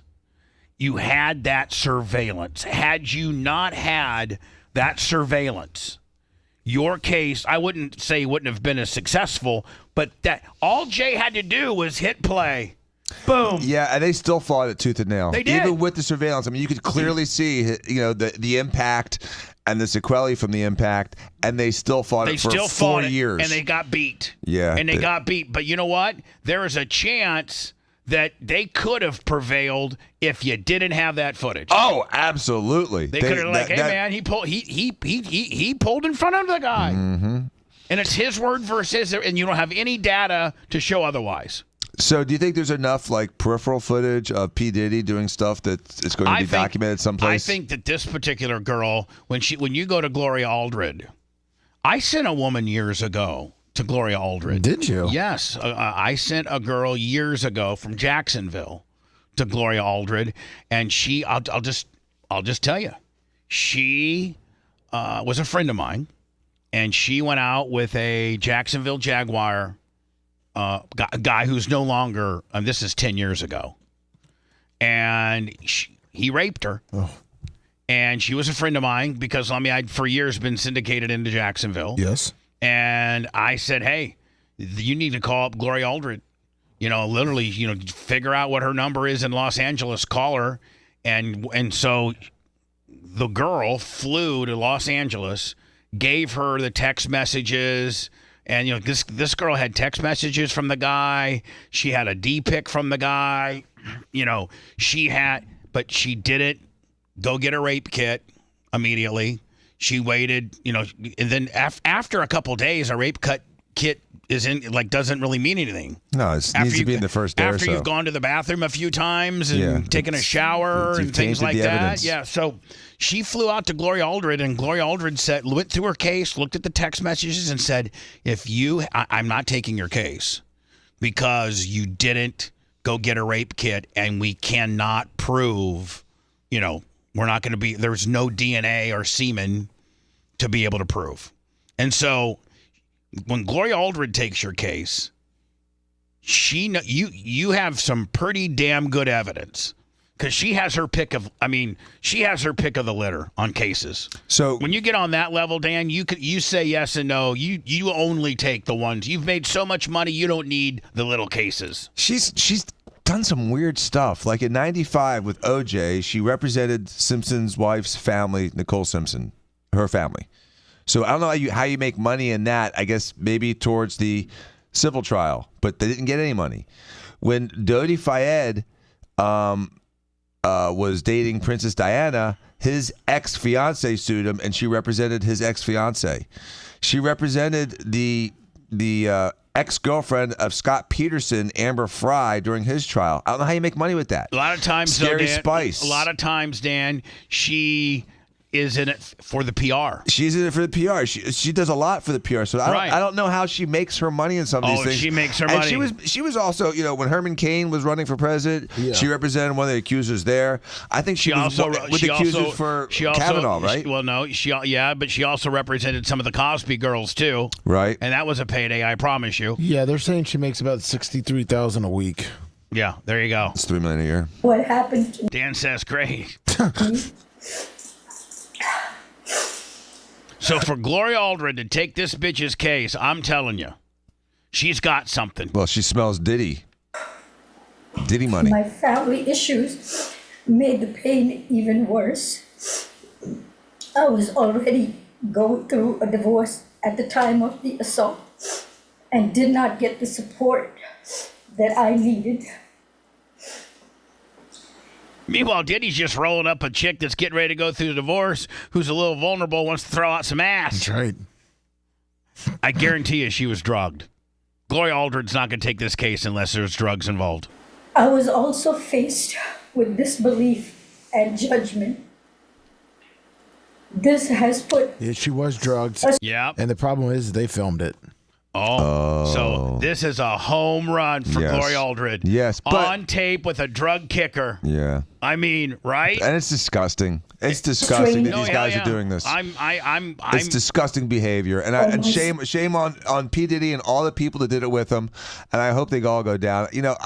When you have a daughter and you hear about stuff like this, you hear about people getting drugged and gang raped. That just makes you want to just literally rip their heads off. Of men and relationships. When many relationships became aggressive and abusive, which has made me feel even more alone in my struggles. All right, so enough of that. I Obviously, feel badly for her, I feel badly for him. And I feel badly for all his victims, a male, female, child, or adult. Let me the P. Diddy madness. There's so much of it. I want to clear it all out. there's a ton. We've got the chat stuff to do. And I would highly recommend this weekend, if you don't have anything to watch, if you got Netflix, it's a six. Red is it a six? I think it's a 6-part series. I think. Yeah, I think. Yeah, it's 6 parts. I've gotten through 3, and it is good. Like when you watch that kind of stuff, and I'm not trying to get into obviously the Hogan thing, but knowing all those wrestlers, like, do you just feel that you're like? I feel horrible. I feel horrible because I did Hogan a solid favor by my testimony. My testimony or lack of testimony or me refusing to testify won him the case. He did the very same thing for Vince, and they all, cheer him. It's all, God, the first 3 episodes, it might as well be the Hulk Hogan documentary. It's all about him. And I just feel, I don't know. I just feel that my situation was just, I was forced to settle and not stay in the lawsuit because Cox told me that if I didn't settle, I was getting fired. Little did I know that I was going to get fired anyway. And little did they know is that I wasn't the one that disseminated it. So I don't know. Hogan's red hot right now. Oh, he's upset? No. He's from the RNC to his beer. Oh, he's on fire. Yeah. Okay. So that's why my thing has got to come out. Yeah. Like, soon. And I... So topical. But I will... I'll tell you this, man. So here's what people don't understand, and I got to go into words, but... They open up the McMahon deal. Red, have you watched any of it at all? No, I was going to start it yesterday. I just didn't have time. Okay. I'm going to watch it today. This won't spoil anything. So they open up. And remember the trailer we saw, Lummy, of all the characters involved? Yeah. That's how it opens. Okay. It shows Vince walking up to a chair. It like shows B-roll? Yeah, it shows Hogan. It shows The Rock. It shows Stone Cold. It shows Taker. So it's Triple H. It shows Shane McMahon. It shows Stephanie McMahon. I think it shows Linda McMahon. It shows, all these people, The Rock, all these important people, John Cena.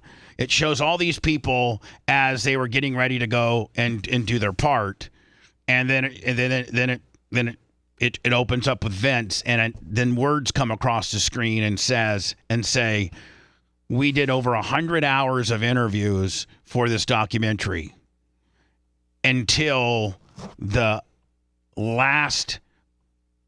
We were in the middle of doing this documentary until the last. Remember the last McMahon scandal, the big one that got him thrown out? Yes. It says that hit and he no longer cooperated. And it shows him walking out the same ring that he walked into to do his interview, because they did his in the middle of a ring, like in a warehouse with a folding chair. And it shows him walking up, adjusting his jacket and getting ready to go. And then they show these words that, in the middle of taping this scandal broke out and he no longer would participate. And it shows him then walking out of the ring, and then it starts. So, like, the first 3 get into some of the scandals and things like that. But I can't wait for these next 3, because probably the last 2 are all going to be about this latest scandal. Yeah. Because so far they've addressed the steroid scandal when Hogan defected to the WCW, and there was another drug scandal about that. There was 2 sexual allegation suits that he settled. They get into all that, and then I think the last 2 or 3 are gonna be probably after he no longer chose to participate, and this latest stuff that really was the final nail in his coffin. So I would highly recommend. It's on Netflix. It's called McMahon. I can't wait to get home tonight. I got 2 things to do tonight, Lummy. Yeah? Watch the Warsaw Tiger football game on YouTube. Watch the Warsaw Tiger football game on YouTube and try to finish up McMahon. Perfect. And watch, Colorado. What time is the Colorado? 3 o'clock tomorrow. 3 o'clock in Orlando at UCF. I heard Colorado is 2 touchdowns. A 2-touchdown underdog. Yes, they are. UCF is that good? Well, I mean, that's what they're predicting. I mean, they haven't really played anyone. I mean, they played TCU. New Hampshire. Yeah, they played TCU. They beat UCF beat TCU by a point, and then they played like New Hampshire that they killed, and then they played Sam Houston State. I mean, at least Dion's teams played what? They opened up with North Dakota State, which they should have beat them by more, but didn't. Then they got their ass kicked by Nebraska. They beat Colorado State. Then they beat Colorado State pretty convincingly. And then they had an absolute, probably one of the greatest college football games I've ever seen. Yeah. In overtime against Baylor. Yep. That puts you 2 touchdowns. And Vegas usually knows, doesn't it? Yes, they do. How do they? When you're a degenerate bettor. Yes, I am. Do you often wonder how does Vegas know? It is very mind blowing, Bubba. Like you'll see like Minnesota minus 3.5, and then Minnesota's winning the entire game, but then the other team mounts and they're up by 14. Well, it's just like does Vegas really does Vegas control it? It's weird because even last USF Miami, I did a first half bet, and the spread was like 5.5, and the end of the first half, if USF did not get their field goal blocked, it would have been a 5-point game. It ended up being a 6-point game. Like it was it's mind-boggling. Exactly how do close they it have is. like these big-time computer algorithms that they just input all the data in there and it spits out? Like I don't even know that. It's one of two things. It's that, Lummy, or the mob and Vegas and the people that do the odds. They have a hand in every game. Well, it makes you wonder when they had that. Remember when they had that basketball referee that was involved in the boxing? I interviewed him. Yeah. I mean, and at the time it seemed a little weird. I remember at the time that some of the basketball games had really bizarre endings to them, and some of the fouls were suspect, and some of the non-fouls were suspect. And if you saw the refereeing of the Buccaneer game, it was like some blatant calls were just ignored. Yeah. I mean, a face masking call ignored. There's just a lot of stuff just ignored, and so it really makes you wonder if these refs don't have a little bit of an ulterior motive. I mean, I think they're all crooked. But hold on, I think every one of them's crooked. You'd have to have the whole crew, though. I know. No, one guy. No, it isn't. One or two guys. One No. guy couldn't do it. You'd have to have the whole crew. You'd have not only that, Lummy, but you'd have to have a few players in on it too. Yeah. So anyway, Colorado, I think it's minus 13.5. Let's see if it's changed. One ref did it in basketball by himself. Yeah, but then basketball's hold on. different. Basketball is a 10. little. Hold on, basketball is 5 players, right, and 4 refs, maybe 3. And if he's underneath the basket, he's calling those ticky-tack fouls. Right. And pass interference is a ticky-tack BS yeah, foul, but they too. come together, too, and they can talk about And it. they do, but the head ref wins. And now there's reviews, too. What's the line? It looks like it's 14. 14. Buffalo plus 14? Yeah, Colorado plus 14. Wow. Let me see the Buffalo. Wow. 61.5 is the over and under. I might go to my My bookie? No, what is it? Let me mybookie.com. Mybookie.com. Promo code Bubba. And use my promo code Bubba and maybe get a bet in, Lummy. Yeah. Maybe we got to clear out P. Diddy, and maybe we'll do the bet game. Maybe we'll bet here momentarily. If you want 24/7 on-demand Bubba and the crew, go to BubbaArmyHQ.com. Right now. The Bubba the Love Sponge Show will be back after this.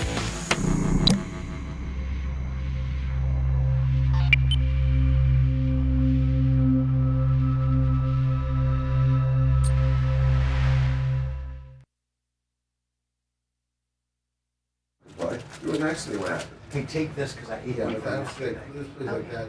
And then put that. Difference between a win and a loss. No, but I'll- The first down at the beginning of the game changes the momentum of the whole Oh, game. did you see the lid on the? You know, they didn't end up getting, they didn't score that possession, and do shit that possession. They didn't shit the whole game. But there's a couple plays like that, a little bullshit. Oh, yeah, there's here and there. They were short screws to Football begin would- with. So I said, Together. if I was a ref, I was gambling. I would Maybe go to longer Division screws. 2, Division 1, avoid, stay off the radar. Otherwise, we might have to get in there. I know, it's Beginning of the game, then no one's criticizing you. It was like, oh, it was the beginning of the game. Didn't matter. Yeah, it does. You know momentum. You know, once the game gets 14, 15 points away from you, you're done. Yeah. I mean, everyone's saying UCF has the #1 running offense. Once again, They played 2 Division AA schools. You're gonna have the number 1 runner. All right, let me hold on. I'm out here.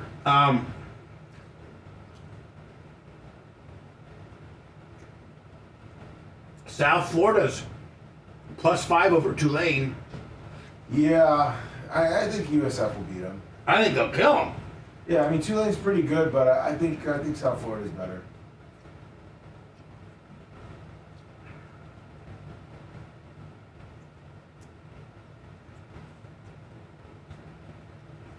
Here we go. -4. So how do I bet?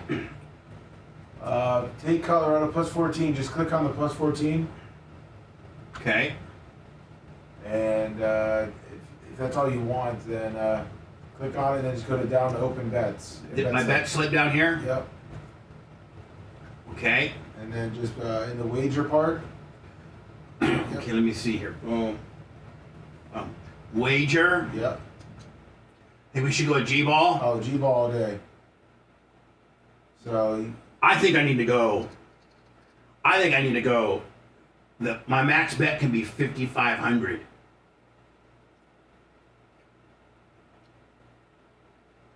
See that? yeah, so you'd win $5,000. So can I place my bet? Yep, just place it. You only win 5,000. You put up 50. You put up 5,500 to win 5. Yes. How's that? It's a -110. So. But I know it's. No, I'm saying the betting odds is -110 because you're gonna pay a little juice to the casino. Place bet. Yeah, see, there you go. You risked 5,555 to win 5,000. All right. So let's load up. Let's go get what other games you like here. Let's go. I think USF beats Tulane. All right, hold on here.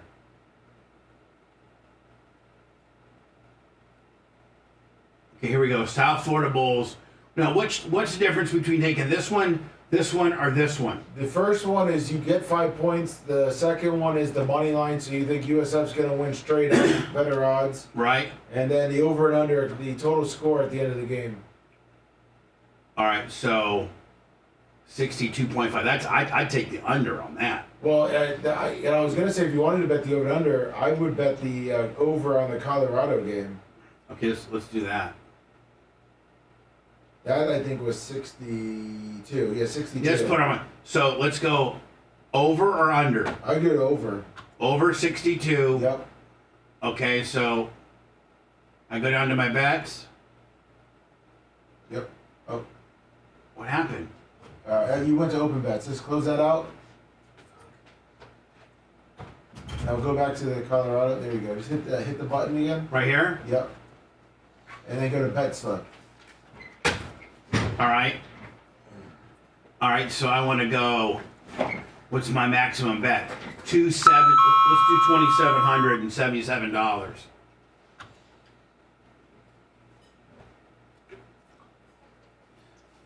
So, if they get beat by 13, I win. Yes. And if they goes over 62 points, I win. Correct. So yeah, you're hoping you're thinking the game's obviously going to be 30. Now what about what's the plus 410 mean? That's if Colorado wins. Outright. Yep. Well, I want to do that too. And that pays obviously a lot better. Go to the bet slip. To the left. No. Yeah, you gotta. It's the one right next to the bet slip. Yeah. Yeah. And then whatever on that one. All right, let me see. Maximum bet 37.87. 3,700 on that. So that one you win 15,000. Oh my God.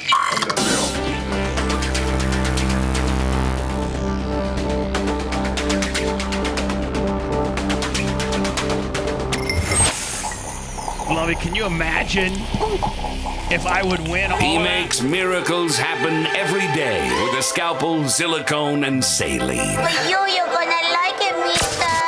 He's a doctor, he's a lawyer, he's also the king of tookies. Dr. Dan Diaco is guest hosting today. So please, for the love of the all things Dan, show your support via PayPal, Venmo, or Cash App, all at the Bubba Army. The BTLS show now returns.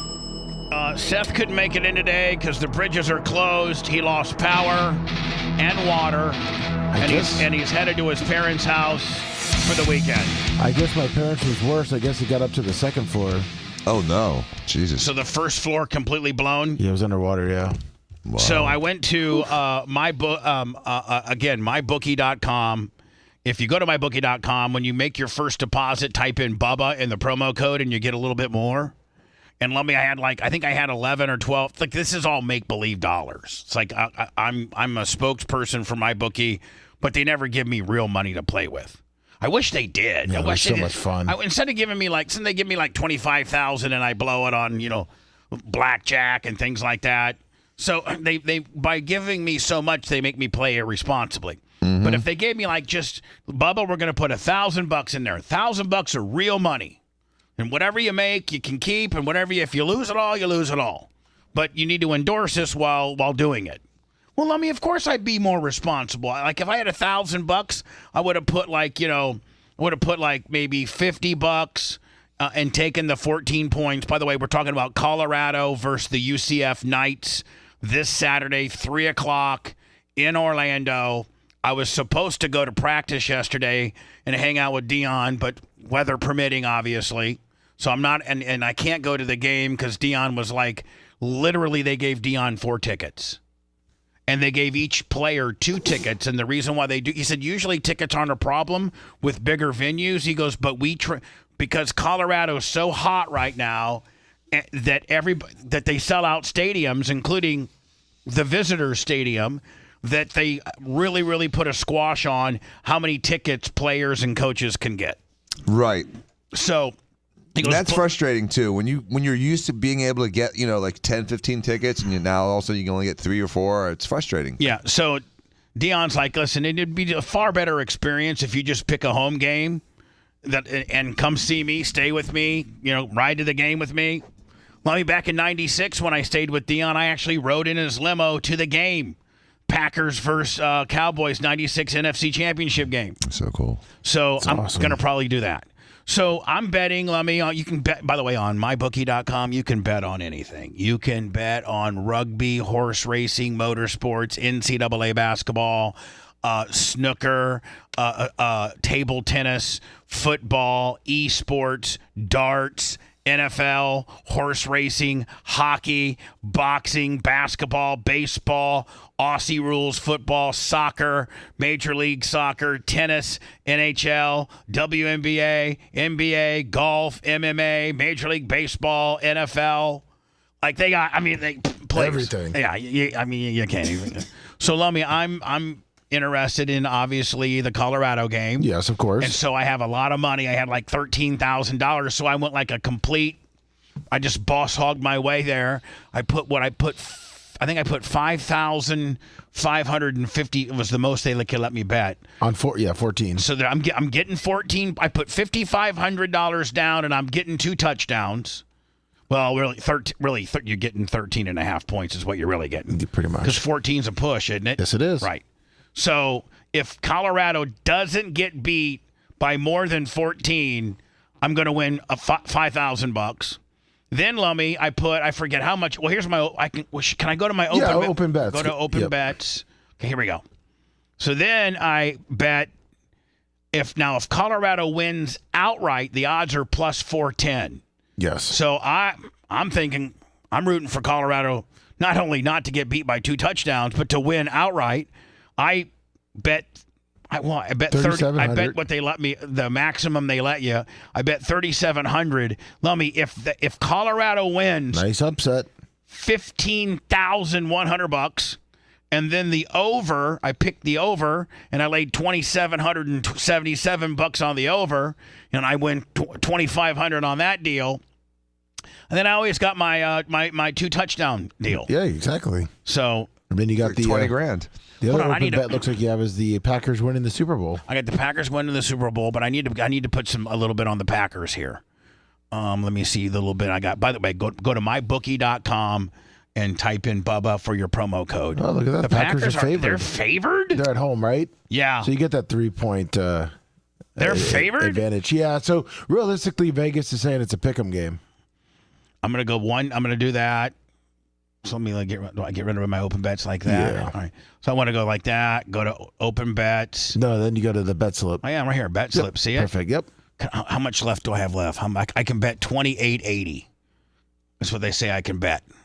Well, you only got $1,500 left. I only do? Yeah. All right, 1,500. I feel like, Dan, I'm so rich, I don't even know how much money I have. just type it in money. I have no idea what's in my wallet. All right, Lummy. Yeah, exactly. Well, all right, Lummy, so there you go. What about Tampa Bay and Philadelphia? Is there I don't think I only got $49 left. Well, who's the favorite there? I can't see. It looks like Philadelphia is -2. Yeah, I think they're the favorite. What, 1.5? So here I'll just for those degenerates, let me just give you the odds. Saints Falcons. It looks like Saints favorites by 2.5. Jacksonville Texans.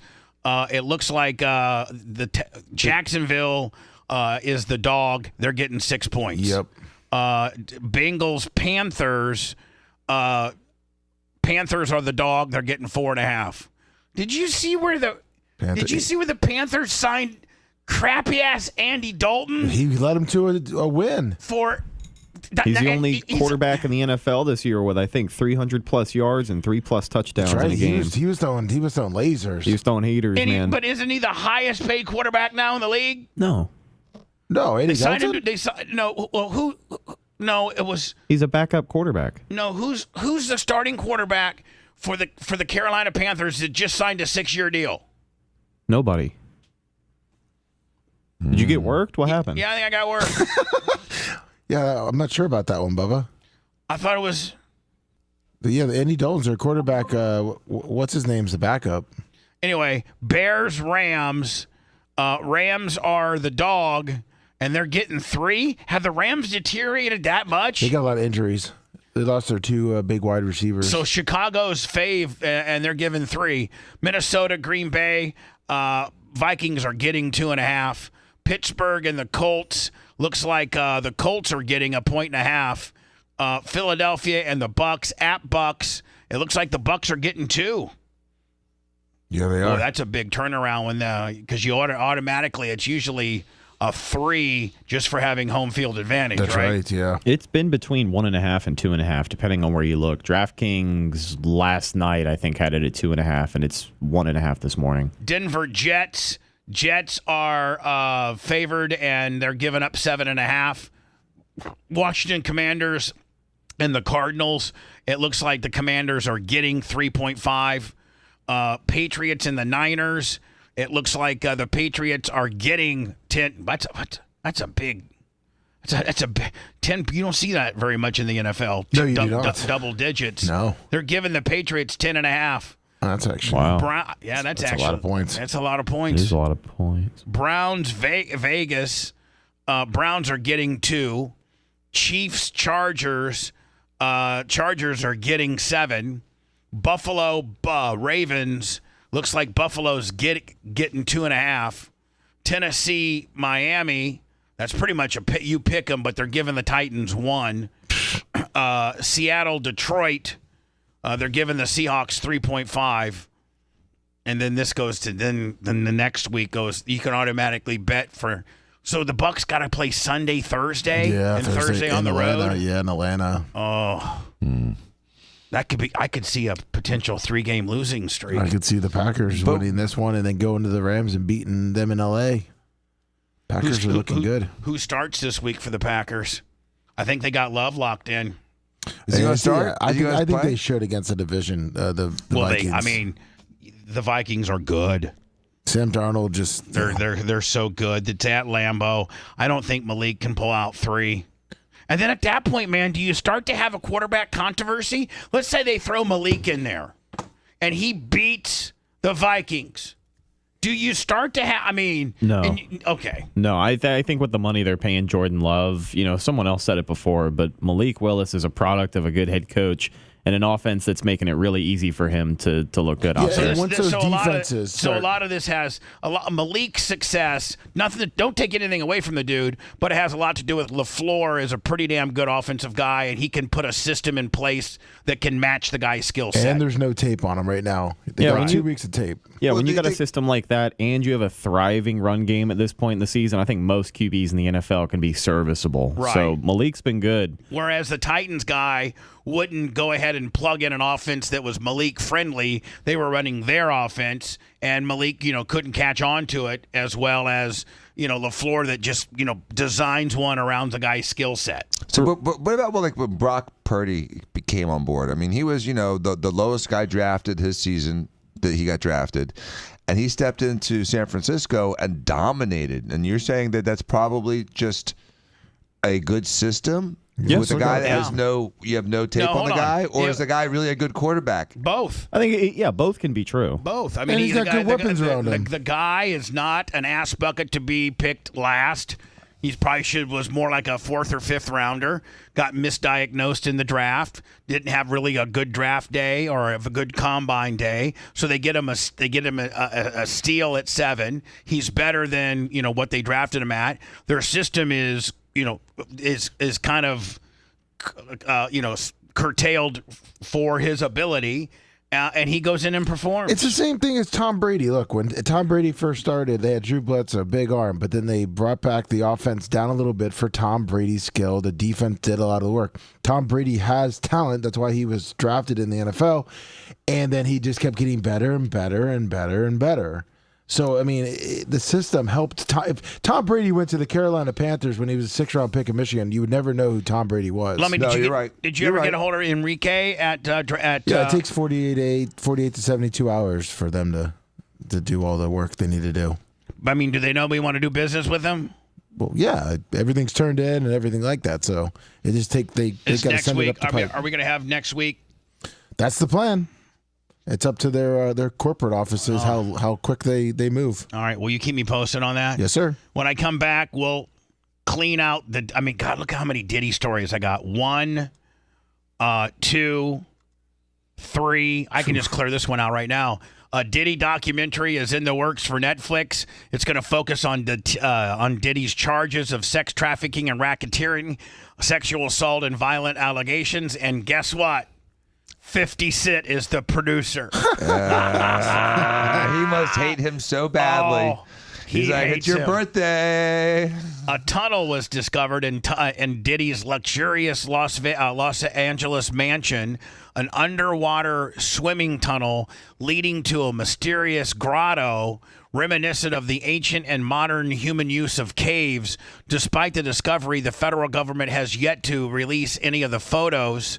The mainstream media insists that there are no connections between this tunnel and the nearby Playboy Mansion located just minutes away. So P. Diddy's Los Angeles place was near Hugh Hefner's Playboy Mansion? Maybe. I don't know. How cool would that be if you had a pool that had a grotto, and then you went underneath this tunnel and you swam just a little bit, not too far, because not everybody can 10 feet. Not everybody can hold their breath that long, but like from here to the stage. You know what I'm saying? Oh yeah. Like from here to the stage, Dan. Even a chick that's not used to holding their breath, you could, and then you pop up, and then there's like a big, orgy room. That'd be awesome. People are gonna start calling me B Diddy. Want to listen to the show on demand and on the go? Enlist today at BubbaArmyHQ.com. Sign up and start listening. The Bubba the Love Sponge Show will be back after this.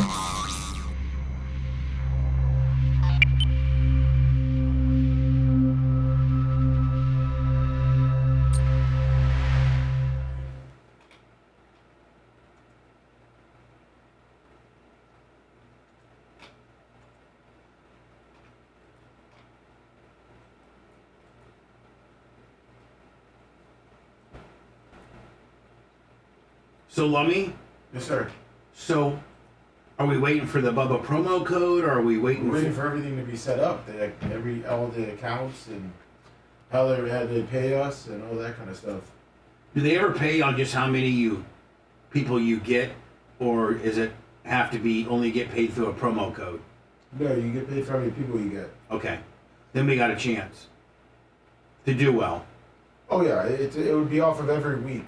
You'd get a certain percentage. Right.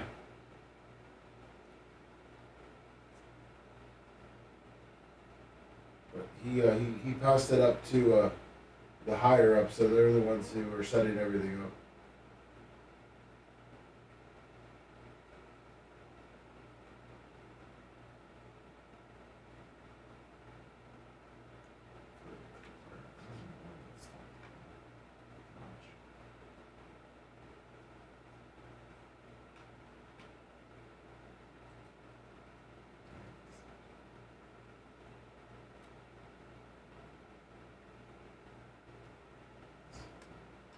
So Matthew Hawk, soup and salad bar, 55 months.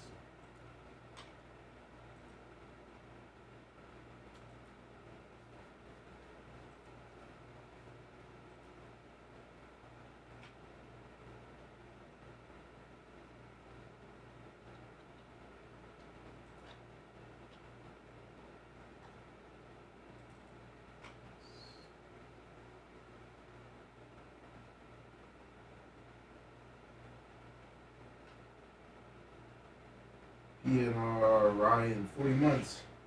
Thank you. What's up, Yankee Joe? Morning, John Kostika. Hi, John, my buddy.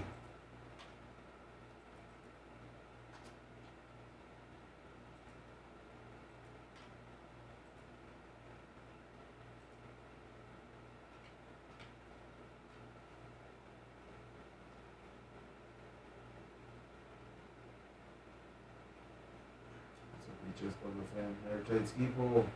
Man, my fucking PayPal has dried the fuck up, cousin. Oh, that was royalty free.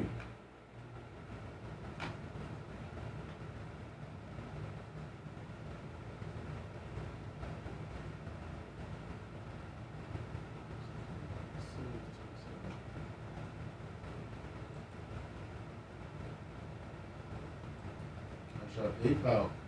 Hit the thumbs up button.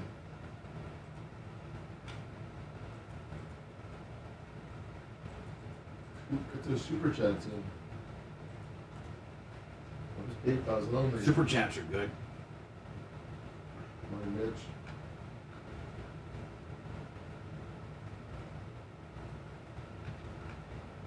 Morning, and send in my break.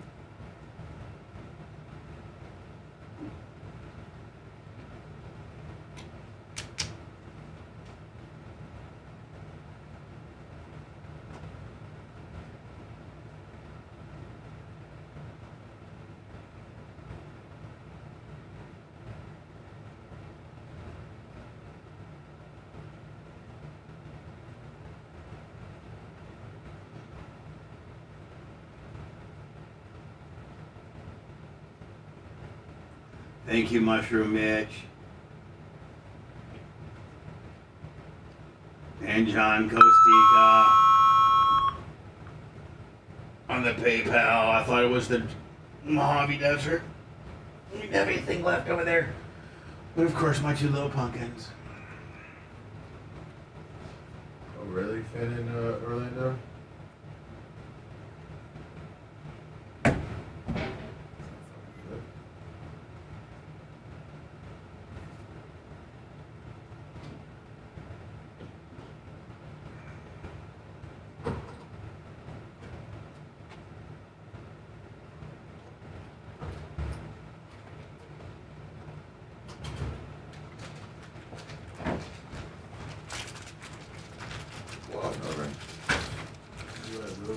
Trying not to blow out an O-ring.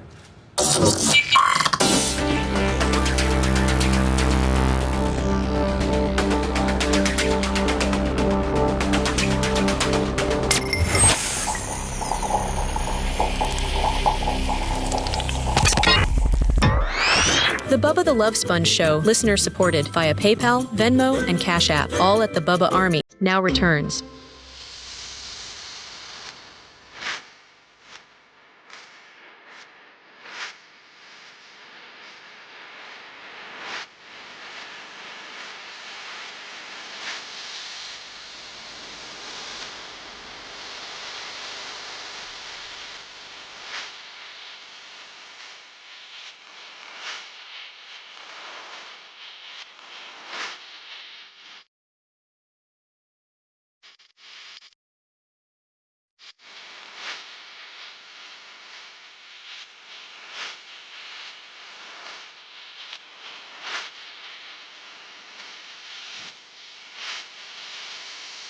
Mushroom Mitch. And for 25, Johnny K. Valparaiso, Indiana, the steel slinging madman. 100 on the PayPal. PayPal, Venmo, Cash App. It's unlike any radio station or show. It's a constant telethon, my friends, and it's how we pay the bills. Appreciate you. Appreciate you, better known as the Hardcore Bubba Army. And/or royalty, if you will. Thank you so very much.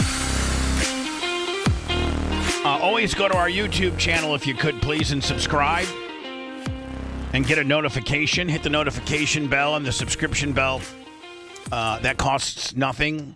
And you'll get some exclusive content that you won't see anywhere else, like Lummy last night. God, Lummy, I think Lummy reports live from the hurricane.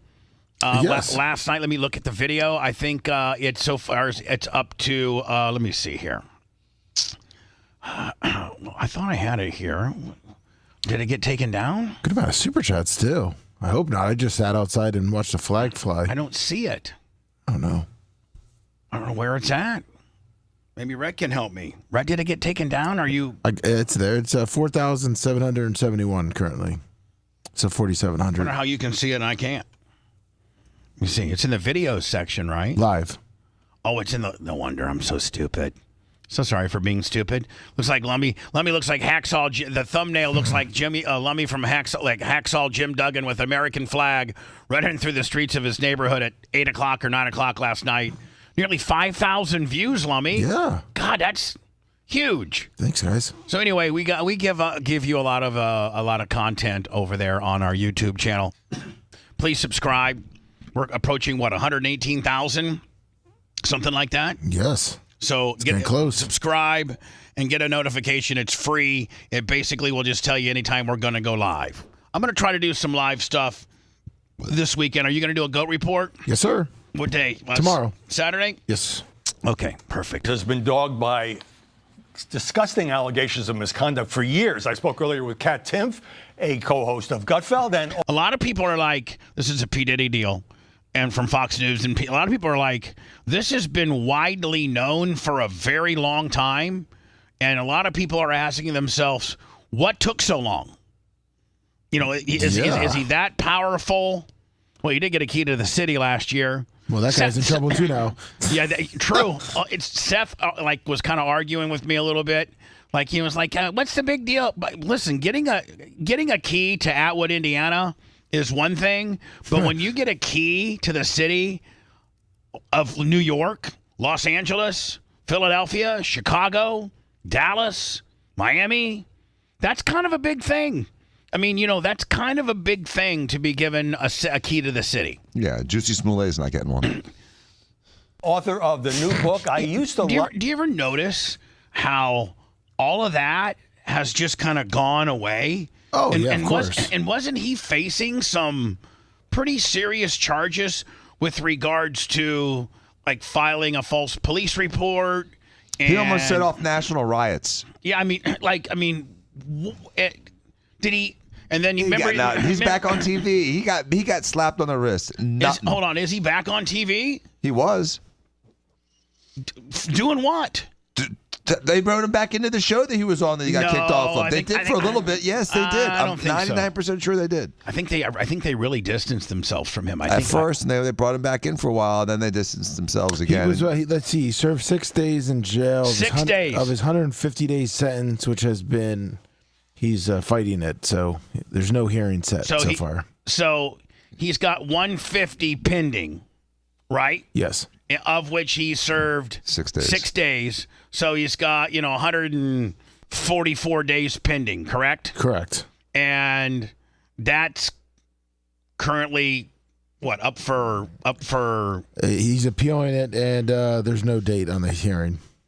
That was from March 2024. No fine. He didn't have to pay back for the investigations. None of it, and all the ill will. It's disgusting. Yeah, and remember, I mean, he really, really had. I think I remember just recently seeing where Kamala Harris attended one of. Google Kamala Harris.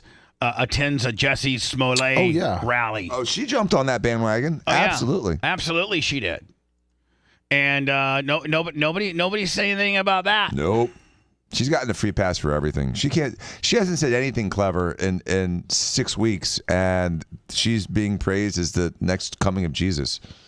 I mean, there's a real chance she's going to win. Oh, well, I mean, if you look at any media, it's all pro Kamala and all negative Trump. I sent you on her your rally. phone, on the news, in the paper, in the magazines. It doesn't matter what the truth is. And listen, I'm not saying one way or the other. Okay, let's not be sucking MAGA D. Let's just be honest. And that is everything that you see in the media, and very well, this is true. Maybe they're intellectually honest, but everybody's got her kicking Donald Trump's ass, and I don't see it. I think it all comes down to Pennsylvania. Mm-hmm. I think it all comes down to Pennsylvania. What's this now? That's her at the Jussie Smollett's. This says this is a deport down with the. But was this a Jussie Smollett and a deportation party? That's what it was saying. Up with education, down, down with deportation. Up with education, down, down with deportation. Up with education, down, down with deportation. Up with Jussie Smollett was there, so it looks like. Up with education, down, down with deportation. Took her a while to catch on to the phrase.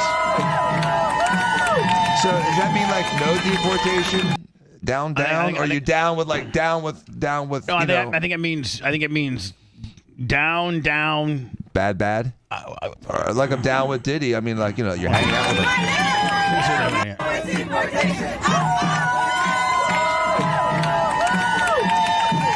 Up with education, down with deportation. So that means more. I guess let's pay more attention to education, which I'm all for. Yep. And let's not pay that much attention to deportation. Deportation, boo! Let them stay. Let them stay and kill. Let them pay. You know what? I would say, if you want to stay, you gotta pay. Exactly. If you want to stay, you gotta pay. Listen, if I think my immigration policy would be line them up. Let's interview each one of them. Let's do a background check on them. Let's even build big, huge ass facilities that have cots and everything, because it's going to take a couple days to process you, to do a background check on you. But if you check out and you're a good person and you just didn't come from a Venezuelan prison or anything like that, and you're truly claiming political asylum, and you and your family are allowed to come into our country. And we're going to fill out all your paperwork, and we're going to give you a Social Security card, and it's $500 a person. And then what we do is we say, see that door right there? That's America. Go through that door, show the guard your paperwork, you show him your paperwork, and he lets you in, and then you just got to figure it out. Well, you got to figure it out. Maybe we have some buses that'll take you to Dallas or something. I don't know, but you just got to figure it out. You're in. You're properly documented. We've checked you out. You got a Social Security card. You're going to start contributing to the tax code, and you're good. You're in. Bubba, why can't we do that? We were doing better than that, in the sense that not only did you have to pay your fees to get in, you had to have a job waiting for you or an education waiting for you. Just to come in here as a freeloader, uneducated, sucking off of Social Security and all the government handouts is disgusting. We weren't built on that. That's not what we were built on, handouts. We were built on people coming to America for a reason. We were built to get a job. Hold on. We were built on opportunity. And we didn't let freeloaders in. We only let people in that had a plan. If you were sick, if you were crippled, if you didn't have a plan, or if you were just stupid, they'd put you back on the boat and send you back to the place you came from. When we processed you in Ellis Island, yep, you had to be 1, healthy, 2, check out that you weren't a bad guy. Yep. And 3, you had to give them a name of a relative or a person that were kind of, for lack of a better term, sponsoring you. So you're like, listen, my name's Salvatore my name's Salvatore Fabrizi. Right. And I am Sicily. I am from Sicily, and I am going to my uncle Guido's Rochester waste management garbage plant. Right. And here's his information. And he's got a job waiting for me, and I have job. people helping me, and I am taken care of. I am not going to become a burden on the government. Come on in. Yep. So I guess this video is just her. This was an MLK march. This was an MLK march, and she was her and Jussie Smollett were the head people of it. Like the Grand Marshals? Yeah. I sent you her tweet of Jussie Smollett. Smollett or Smollett? I don't know, but whatever it is. Juicy Smollett? Or was it Jussie Smollett? I'm an idiot, Dr. Dan. I don't know. You're not an idiot. How did the guy get away with it? He didn't get away with it. Yeah, he did. They didn't. Yeah, he did. They caught him. Spent 6 days in jail. Oh, and that's had him pay power. any fines. Kamala Harris posted or tweeted back in the day. When was this, in 19? Yeah, 2019. Jussie Smollett is one of the kindest, most gentle human beings I know. I'm praying for his quick recovery. This was an attempted modern-day lynching. No one should have fear for their life because of their sexuality or color of their skin. We must confront this hate. Or, nobody should be able to fake it and try to frame white people that voted for a particular person as the bad guy, and then when the authorities figured out that was a lie, basically get off scot-free. Do that. Let a white guy act like a couple of Barack Obama black guys try to lynch, mob, and hang him. And then watch the African-American community come after him when they find out that it was all a fraud, and watch that guy rot in jail. Oh, yeah. I'm just telling you that. Oh, yeah. Yeah. Going to jail forever. Go ahead and blame a crime on a black guy. Be a white guy and blame a crime on a white guy. I'm sorry, on a black guy who voted for Barack Obama. And then society finds out that you're an absolute liar, and see how long you rot your ass in jail. Now, that's what they used to do I'd say about almost 100 years ago, and it was about 101 years ago now, in Rosewood, Florida, a white woman wrongly accused a black guy of a crime that the white guy did. And what they did was they burned the whole town down in the black community because they falsely blamed a black guy for a white guy's crime. Hello. Not today. You're on the air. Go Bubba. ahead. Yes. Bubba, this is Jeff, the U.S. Customs guy. I had a question for you, but I just want to let you know, my wife and I just sent you guys a little something on your one-click, I think it is. On our what? We sent it on, I think it was on the Bubba headquarters where you make donations to you guys. Yeah. And I think it said one-click, and we sent you guys a little gift just because you're wonderful and you just been awful nice. We just want to make sure we did it okay. I gotta. Do you have one click on you, Bubba? I don't know of anything called one click. Yeah, it's on there because it's the first one before you hit PayPal and the other one. Okay. Macho Man, you made it. Is it on Bubba Army HQ? Yeah. We need to track that down, Yes, see where we it's do. going. Yeah. All right, buddy. Thank you for you know what? Thank you for the heads up. Send you something. You were mentioning before you talked about the immigration thing again, and what you were saying about the people having the proof of the job and stuff when they get here. As part of what I was trying to explain to you guys the other day about, they had to have proof of economic solvency and proof they had no diseases. And this fell under that thing we were talking about where I said you could exclude people at the port of entry and send them right back. That's what I was trying to explain, and you just did it better than I could by throwing out two great examples. Yeah. I mean, listen, it's going to take a while. It might take 2, 3, 4 days for us to process it because we got to do a little background check on you and things like that. But, I mean, Ronald Reagan, I remember one time he was on the Johnny Carson show. He was running for president, and he said, I got a way to fix immigration, and that is sign people up and give them an immediate Social Security card and let them start paying into the tax code and contributing as an American. Did you do stripes? Oh, you want to see it stop more than that? Make the adult males try to sign up for the military. Nobody will come.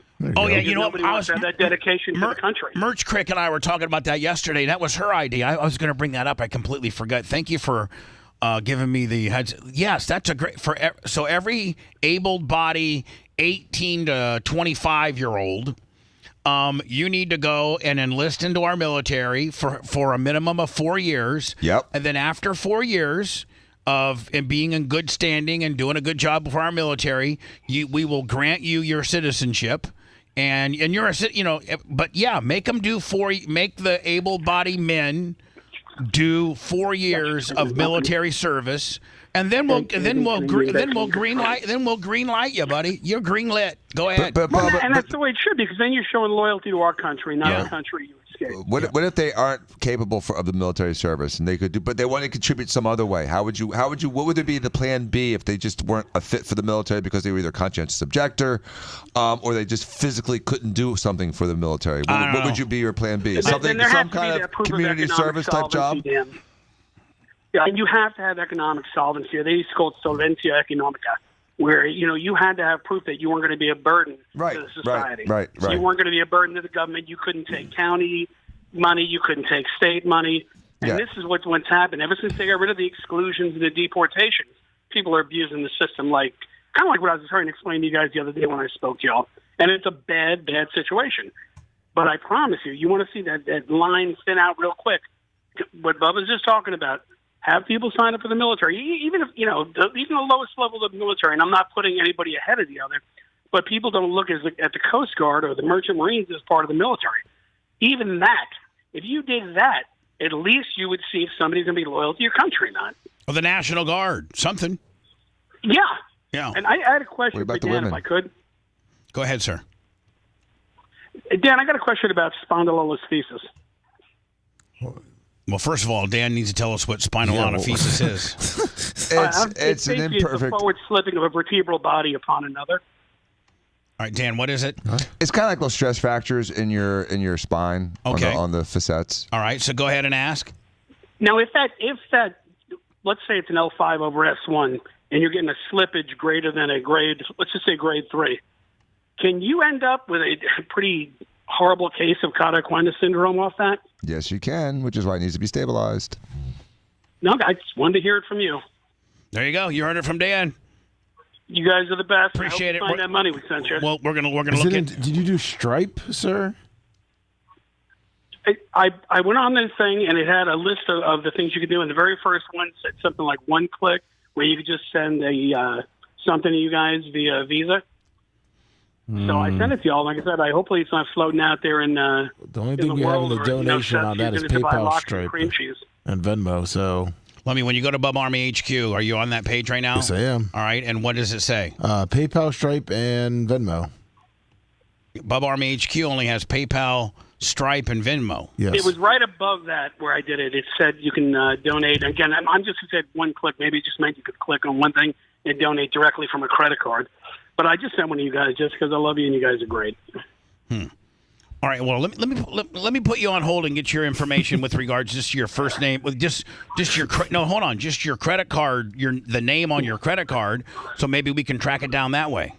I don't need to know. I don't need to know your number or anything like that. I just need to know your name on your card, so maybe we can track it down that way. Okay. No problem. I'll hold on. All right, buddy. Thanks. Somebody get that information, if you could, please. Here is Fox News speculating on what took so long on the Diddy deal. Sean Diddy Combs has been dogged by disgusting allegations of misconduct for years. I spoke earlier with Kat Timpf, a co-host of Gutfeld and author of the new book, I Used to Like You Until. Kat Timpf, welcome. Thanks for having me. So Diddy is charged with sex trafficking, racketeering, I guess it's a whole long list here, kidnapping, forced labor, arson, bribery, drugging women to have sex with prostitutes. He's being held without bound. His lawyer says he's not guilty, but this is a massive indictment. It's massive, and everyone says it was kind of an open secret, but we have the phrase open secret for a reason, and that's because, sadly, this is something that has happened more than once. People said the same thing about Harvey Weinstein. People certainly said the same thing about Epstein. And, it's one of these things where you might kind of have heard some things or maybe seen some things, but you also look around and what you don't see is other people saying anything about it. And you might be nervous for a number of reasons. I mean, there is this history of violence. You might want to not cross a guy who, for example, allegedly hit a UCLA football coach in the head for yelling at his son. But also on a smaller level of, oh, how might this affect my career? I notice other people aren't saying anything. And then something happens where something's public, and then all of a sudden, stuff from the past, people feel comfortable, people come flooding in. I thought a turning point was when CNN, and this is graphic, I'm just giving the audience a warning, posted this video. This is back in 2016 of Sean Combs kicking his then girlfriend, Cassie Ventura, down the hall. And it was just so appalling, and he apologized. And so does this show, if you're a rich celebrity and you got a lot of lawyers, that you can beat the rap for an awfully long time? Yeah. Sadly, yes, this video is what changed everything. After this video came out, then that's when... And here's the deal, man. It's my understanding that this video never had to come out until he was a dick about paying her and kind of like just didn't really... Had he taken care of this situation far sooner and far more efficiently, that this may never have came out. Kind of like Wander Franco. Rolling Stone finally came out with an article kind of detailing some of the stuff in his past. There was more lawsuits. People started coming forward because sadly, it does take something like this because people don't want to speak out against somebody with that kind of power. And the person with power, they know that. That's what power is. Right. Well, let me turn to Gutfeld, where you had a chance to question the former and possibly future president of the United States, and you asked this. Are there aliens at Area 51? They were in the Oval Office, 3 or 4 pilots. These are not people that make up stories. These are. They said, all I know, sir, is there was a round object that was going 4 times faster than my F-22, which is a very fast plane. So why on earth are you asking Donald Trump about aliens from outer space? And if he did know that there were ETs out there, you think he's going to tell you?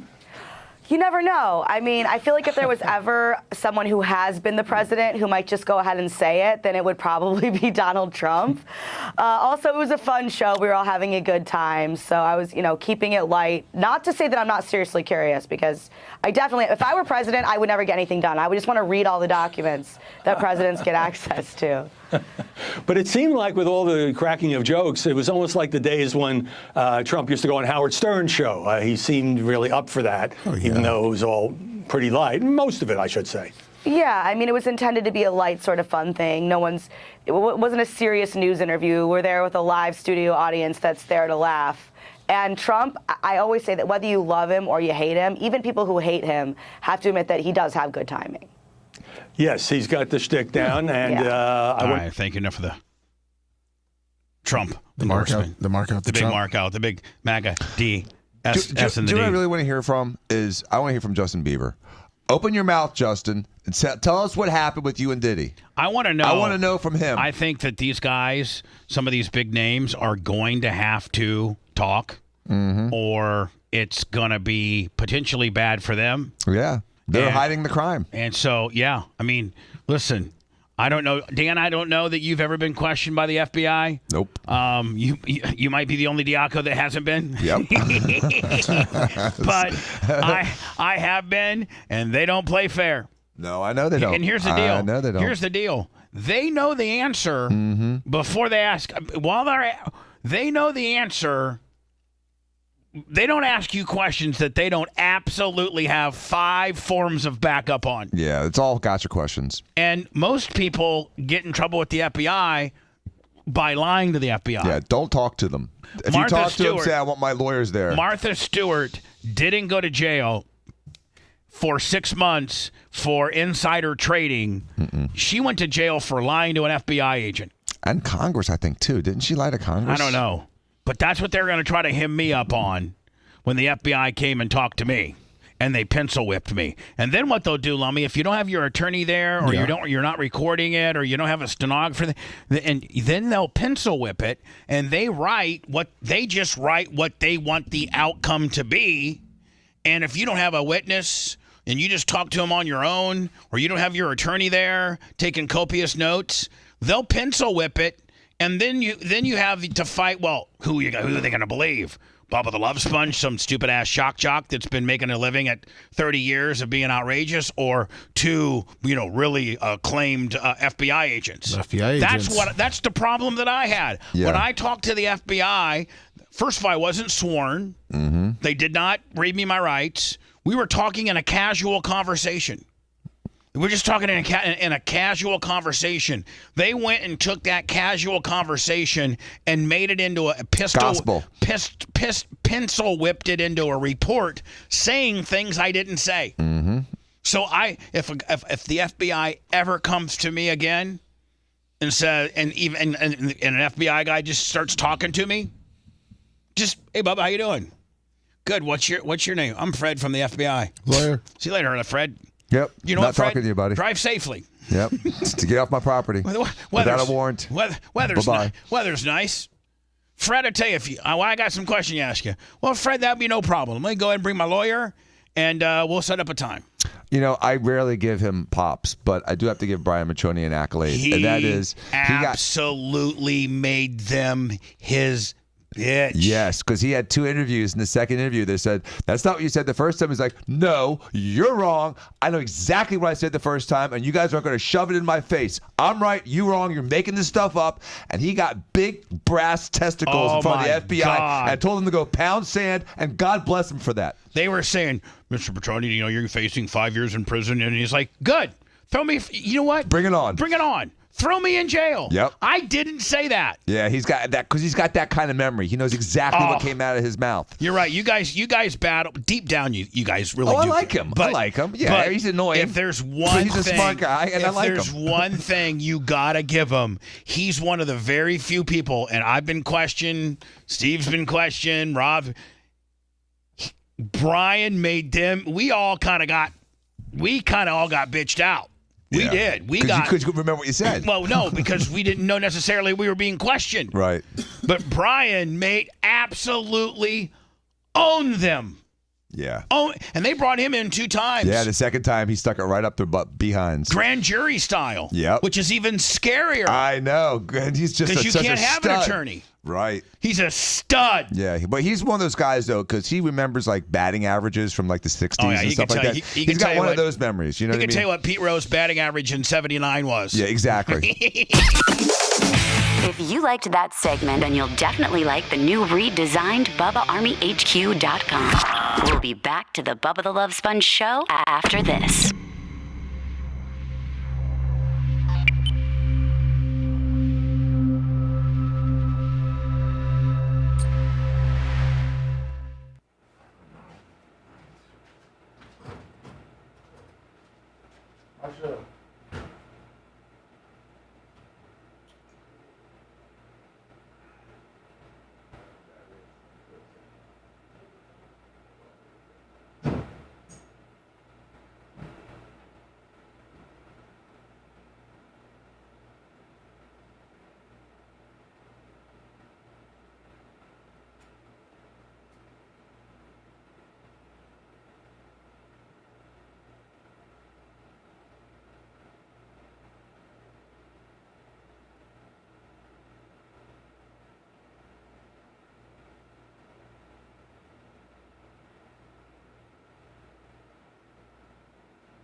Macho. What's up, everybody?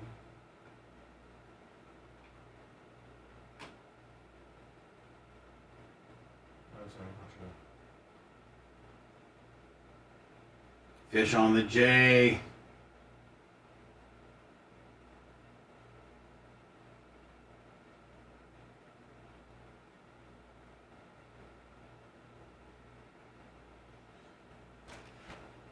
Fish on the J. Now my Venmo and Cash App are pretty lonely.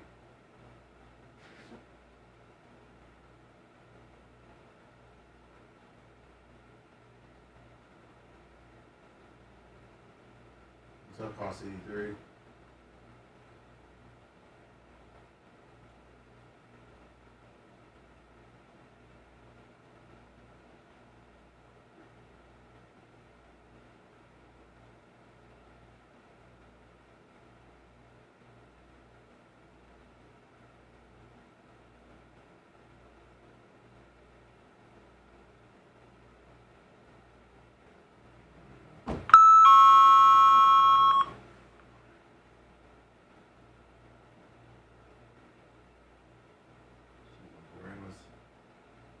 Rudy.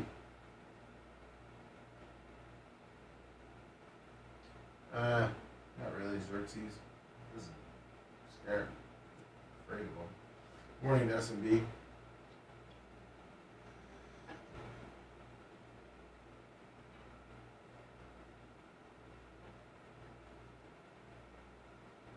Let me, how is our pond? Awesome. Healthy. Can you see? Have you seen the bass? He jumped. He hit a couple bluegills yesterday. He did? Yeah, I was wishing I was recording. He popped pretty hard. I'm on the air, let me. Not to get mine.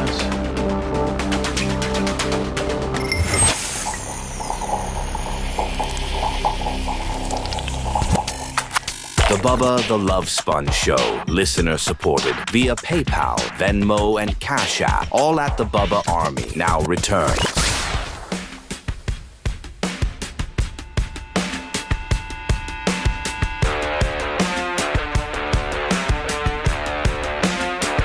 Just poured me a nice can of Aqua Beato. The pH-infused alkaline canned water. I prefer water in a can now, and Aqua Beato will be doing some studio sponsorships. I hate water in a plastic bottle now. I prefer a can. It's so good. It's so much better. Fish on the J at $50. PayPal, Venmo, Cash App. Lummy, are we going to try down between Micro and Macho Man and you and Rhett? Are we going to figure out what the one-click gimmick deal is on HQ? So it was the stripe. Oh, it's okay. when you click on the stripe, it takes you to. It says one click. Oh, okay. It's all right. No big deal. Yeah, it's no problem. Appreciate it. I was like, man, gotta make sure we got that. We about to get ours. Gotta make sure we got that. Oh, yeah, of course. So Lummy, I thought we would let me clear out maybe one or two of these Diddy deals. I was thinking about maybe going live today because you and Rhett don't usually get going till about 40, right? It depends on Colton, but yeah, 35, 40. I was thinking about maybe, and I know that you have to leave as soon as the show's over to do all the, the Bub Army HQ and on the Lynn from Phoenix and all that kind of stuff. I might just have Macho Man fire me back up and I just run through and try to clear out, like I do a 20-minute, 20 to 30-minute little quick, Bubba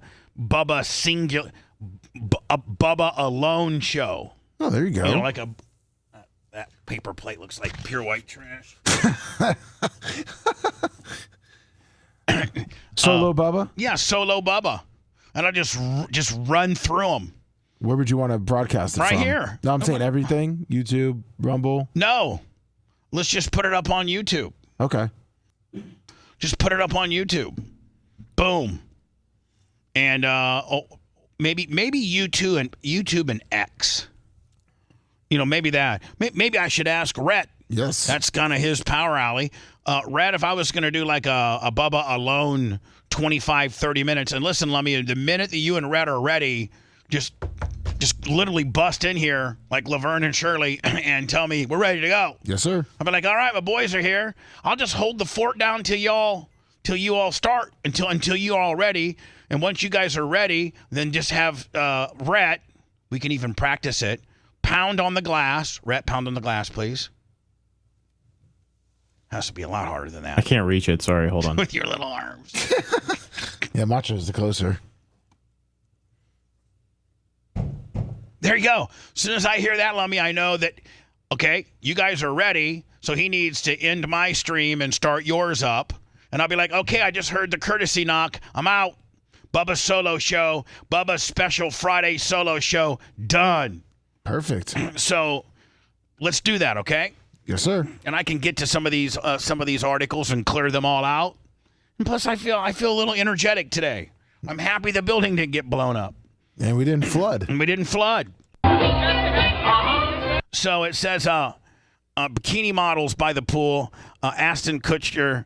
It just basically is showing footage from P. Diddy's white parties. And I think I think 95% of everybody that ever went to a P. Diddy white party went to because it was a P. Diddy white party. He's one of the most famous men in America, and it was a really, really big deal to be invited to this. And after, I don't know, it got late or however, whatever, 8, 9, 10 o'clock, you went home. You went home with your significant other, kind of like the Playboy Mansion or your friend, or anything like that. And then only the real inner circle people got the freak on. So the Ashton Kutchers and all these, I don't really think that these people did anything wrong. Being filmed at a P. Diddy white party, I don't think is necessarily a bad thing. As we continue on, Jason, what's good? Yeah, there's one for Rhett and there's one for me. Did you see that? There's my girls. Here comes Rhett's.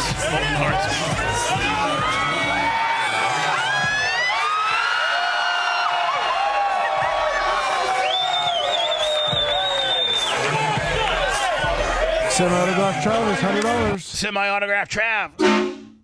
What's kind of weird is that Ashton Kutcher, with his friend that was on the 70s show, having his whole thing. Oh, yeah, that Danny Masterson. Yeah. They wrote a letter to the authorities, like a letter of support, him and Mila Kunis, for Danny Masterson. And then, but then, Rhett, didn't they, after more information started coming out, they kind of withdrew it? Right. Yeah. They're like, okay, early on we support it. Oh, okay. 10 girls have stepped up with a lot of evidence. We don't even know who this Danny Masterson guy is. Hello, you're on the air. Quickly. Hi, Bubba. Is Dan still there? No, Dan left. He had some type of deal. Yeah. Bubba's a doctor, though. I'm a doctor. What do you need? We're in his neighborhood, and there's a pretty gaudy gold jet ski floating around, and just got it hooked up to my boat and headed back to the dock. I just wanted to make sure that floating vessel out there by itself, if I could take that. Yeah, take it back over to Dan, even though you're just trying to be a smartass and hear yourself on the air. Dan's jet ski is secure and fine. Sean Diddy Combs in a treatment and therapy admit that the sexual abuse allegation against him.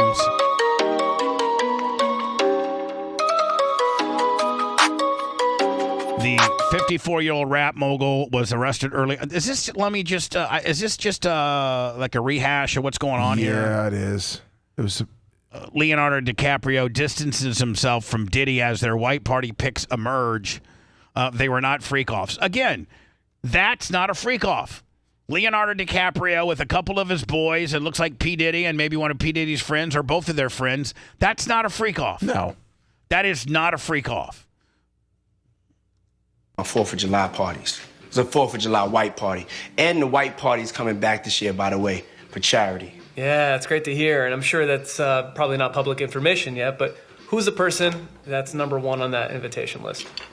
Leonardo DiCaprio. And I can get on that list, yes, right? Yes, without a doubt, you are invited. That is so generous of you. Cheers to that. See you at the white party, and happy holidays to you and yours. Thanks, love. What's the best thing you've ever worn? Thank you. Best thing I've ever worn is I have a vintage Ralph Lauren double-breasted tuxedo. Wow, sounds nice. And what's your favorite article of clothing? Favorite None. I like the clothing to be off after I've GHB'd a few girls. article of clothing, socks. And how would you describe your style? My style is Diddy style right here, you know? Oh, but all your can days see. of partying and And who- everything like that, was there ever like kind of parties like this that you? No. I'm not saying P Diddy, but because I remember you said like the Hogan party, all the wrestlers come over. And, No, none of this happened. No, nothing? No, I mean, all the wrestlers would come over and we get drunk and high, but there was nothing. You know, we'd go home with our individual wives and stuff, but there was nothing like this. Now, what the wrestlers used to do on the road, that's a different story. I probably shouldn't be talking about that, and nor am I. So let me listen. I think I need to do words so I can get up on time because I think that I need chat. Yes. All of you guys. And Rhett, if you might need everybody's help here kind of to monitor various things. But we're going to narrow down who is the invitation, who gets the invitation to BARP and the BARP festivities from chat. And chat, we really need your help. We lean heavily on you guys like Brian Gilson and Blonde Diva and Kenny Powers and Johnny Z and Abe from Maine and SB and Wayne Galisco. You guys know the people, the good people in there that don't have a lot of money and have not contributed financially. But you know what? You'd love to see them go to BARP because they're big time Bubba Army. They're in there every day grinding. Whether they're on Twitter, whether they're on Twitch, whether they're on Facebook. I guess Twitter doesn't have a chat option. No, so it would basically be between Rumble, YouTube, Facebook, and Twitch. You guys know the good people, and there'll be a name that keeps popping up, and we'll narrow it. We'll narrow it right on down. Let's do that next. Sounds good. All right. Let's go. If you want a deep dive into the Bubba the Love Sponge show from the past, go to BubbaArmyHQ.com. We'll be back after these words.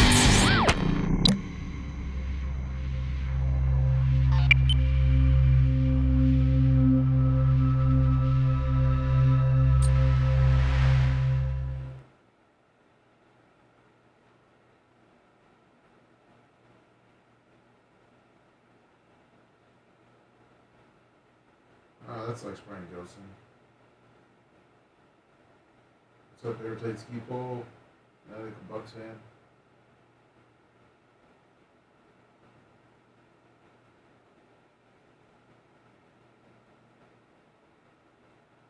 Let's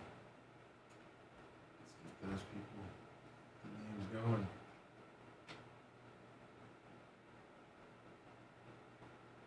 What's up, Steve, the Gumpy old man? You semi-autograph Travis.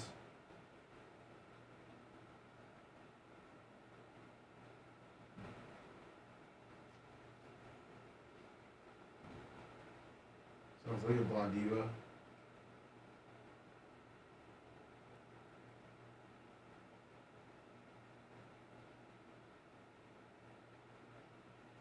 I think you were the press. Hopefully. No stuff. We'll figure it out, Berta Perez.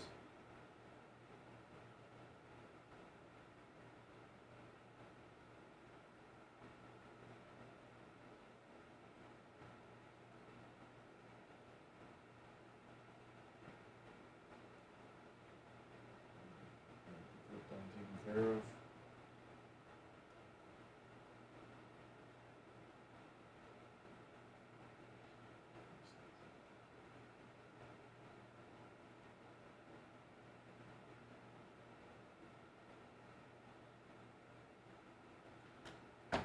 What's up, SB?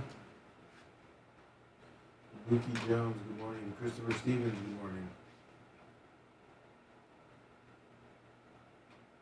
Emily Gerard, 7 months on Twitch.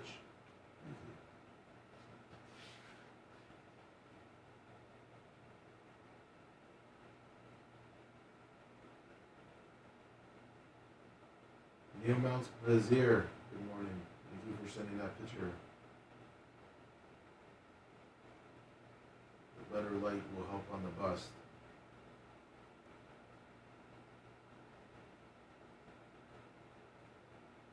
Hopefully they don't repeat it. Kabuki Jones.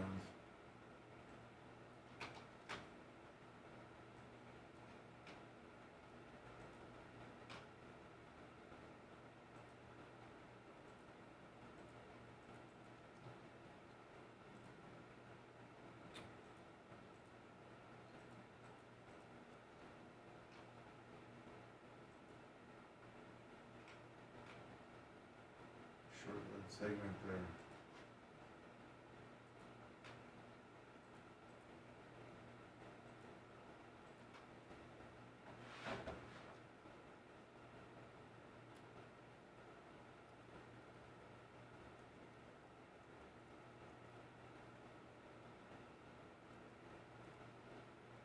Some Sicilian right there.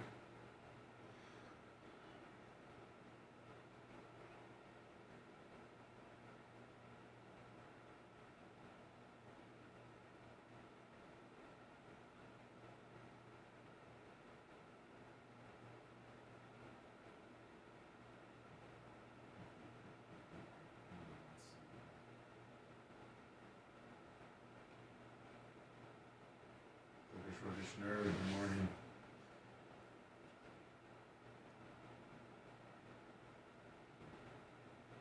Terry, he's up for it.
Bubba the Love Sponge Show, listener supported via PayPal, Venmo, and Cash App, all at the Bubba Army, now returns. This is actually a time or a segment that I look forward to every year. And I think we do it about this time every year. But, you know, the chat person doesn't get a ring, but they get an invitation to, I see Country Girl. What's up, Country Girl? How are you? I haven't seen her for a while there. Anyway, this you get an invitation and a +1 for all festivities. And it starts with Tate's Pizza on Thursday. Our little cocktail hour / food and hors d'oeuvres at Tate's on the outdoor patio. And then Friday is a Bubba 199 here in the studios. And then Saturday is the big party here at the studios. And then I'm throwing in kind of I'm going to do a late breakfast at the host hotel on Saturday. I'm thinking about moseying over to the hotel about 9 or 10 o'clock, and because they got a really nice restaurant over there. Yeah, I was looking it up the other day. And a bar. Yes, they do. And I was thinking about maybe even getting a room over there. Really? But then that might be too crazy. Yeah, you got to stay kind of away. You got to stay at your apartment. Well, that and at the end of the day, I feel most comfortable sleeping in my apartment. Next thing you know, people know what room I'm staying in, and they're beating on my door all night long. Yeah. Wanting to see the Merch Creeks jugs. Of course. So, hello, I'm on YouTube right now. So I got YouTube. Okay, and I'm gonna be blurting. I'm going to be blurting out names that I'll write down. You don't have to write down the names I blurt out. Okay. Okay. and then you go on Rumble. Okay. And you blurt out names that you write down. All right. And then I don't, we probably should have somebody over on Twitch. I'm on Twitch. I mean, it's pretty slow. Those are so there you go. So hello everybody. I'm on YouTube chat. And please just start giving me now. Don't elect yourself, okay? Because if you are that person that's good enough to obtain this invitation, then like Chris Adams and Blonde Diva and Brian Gilson, they know you. They're not going to vote for themselves. They're going to vote for you. So don't you vote for yourself, because other people, if you are worthy of this invitation, other people will be voting for you. Got it? Here we go. I am looking at YouTube, and let me see here. Now, I mean, I got a good amount already for Stacy G. All right, so you got Stacy G. Yes. All right, so let me see. Ball Toronto 25. Cash app. Not self-vetting. Good morning. I'll make this easy on you guys. Can't go. Kenny F. and Powers. Nobody's throwing any name. Okay, so I got Stacy G. I got Stacy G too. Berto Perez. Xerxes.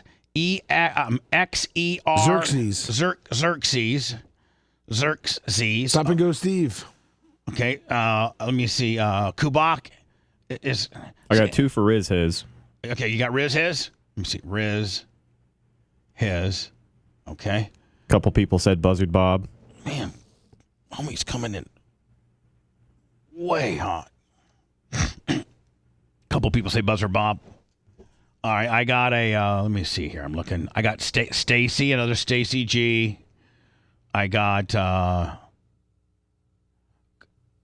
Kabuki Jones. Got another for Riz his. Another Riz his. I mean, I've had more for Stacy G. Another Stacy G. Kenny F. and Powers. Kenny Powers. Let me write Kenny Powers. Another Kenny Powers. Another Kenny Powers. Bubba Light. Bubba Light's Country Girl. Bubba Light's gonna be here anyway. Come on, Country Girl. Steve Grumpy. Kenny Powers. Another Kenny Powers. Another Kenny Powers. Stacy G. Do we want to get like the top 3 or top 5? Well, I know. Probably like the top 3 or 5. I don't know. Because I keep saying the same names from different people. Well, just I think we pretty much got it. I think we pretty much Gary Cantrell's going to be here already.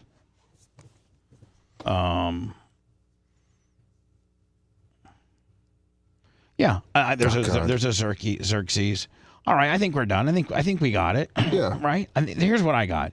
Stacy G, Xerxes, Riz his, and Kenny Powers. What list do you have? I got Kenny Powers, Stacy G, Berto Perez, Xerxes, and Stop and Go Steve. Okay, and Rhett, what do you got? About the same.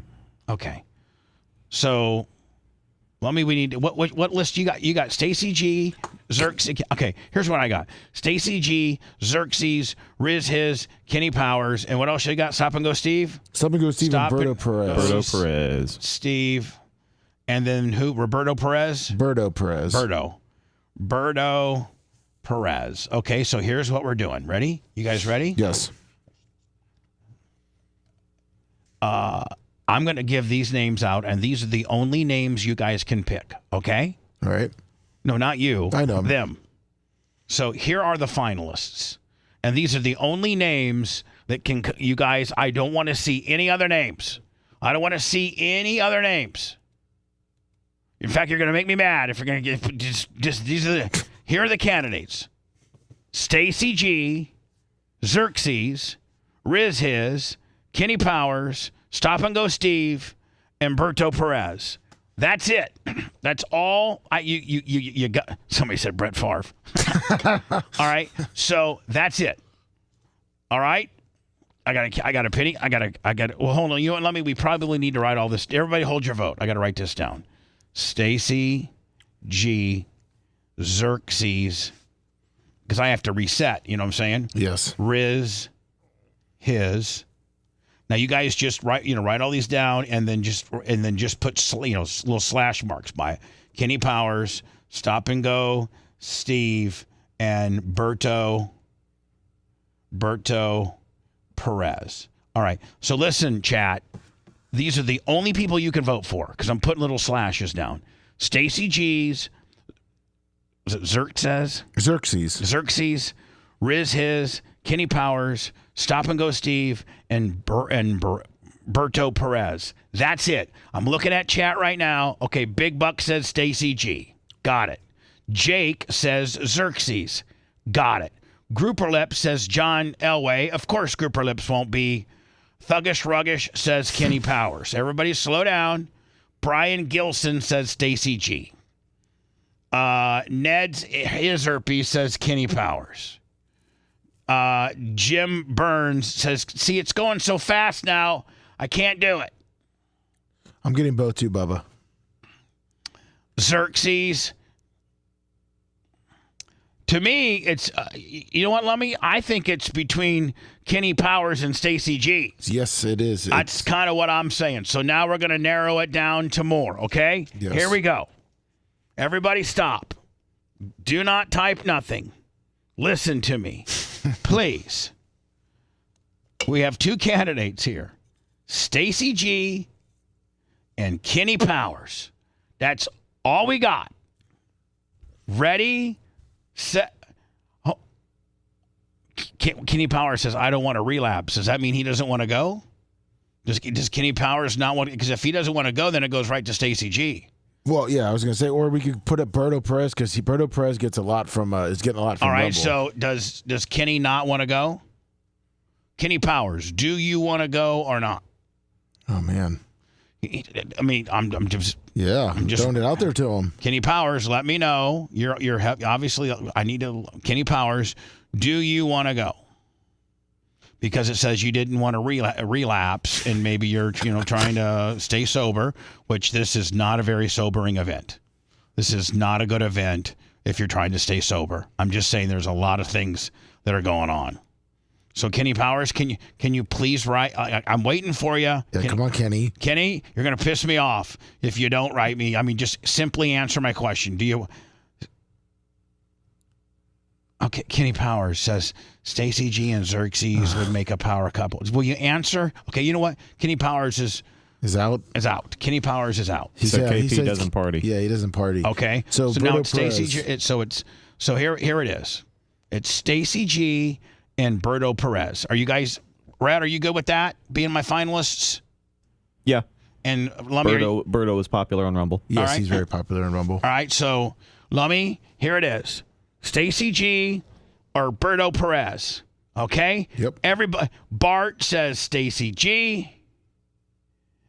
Bob Cook says Stacy G. I can't even. Yeah, Berto, Stacy G. Stacy G. Perez. Stacy G. Berto. Stacy G. Perez. G. Berto,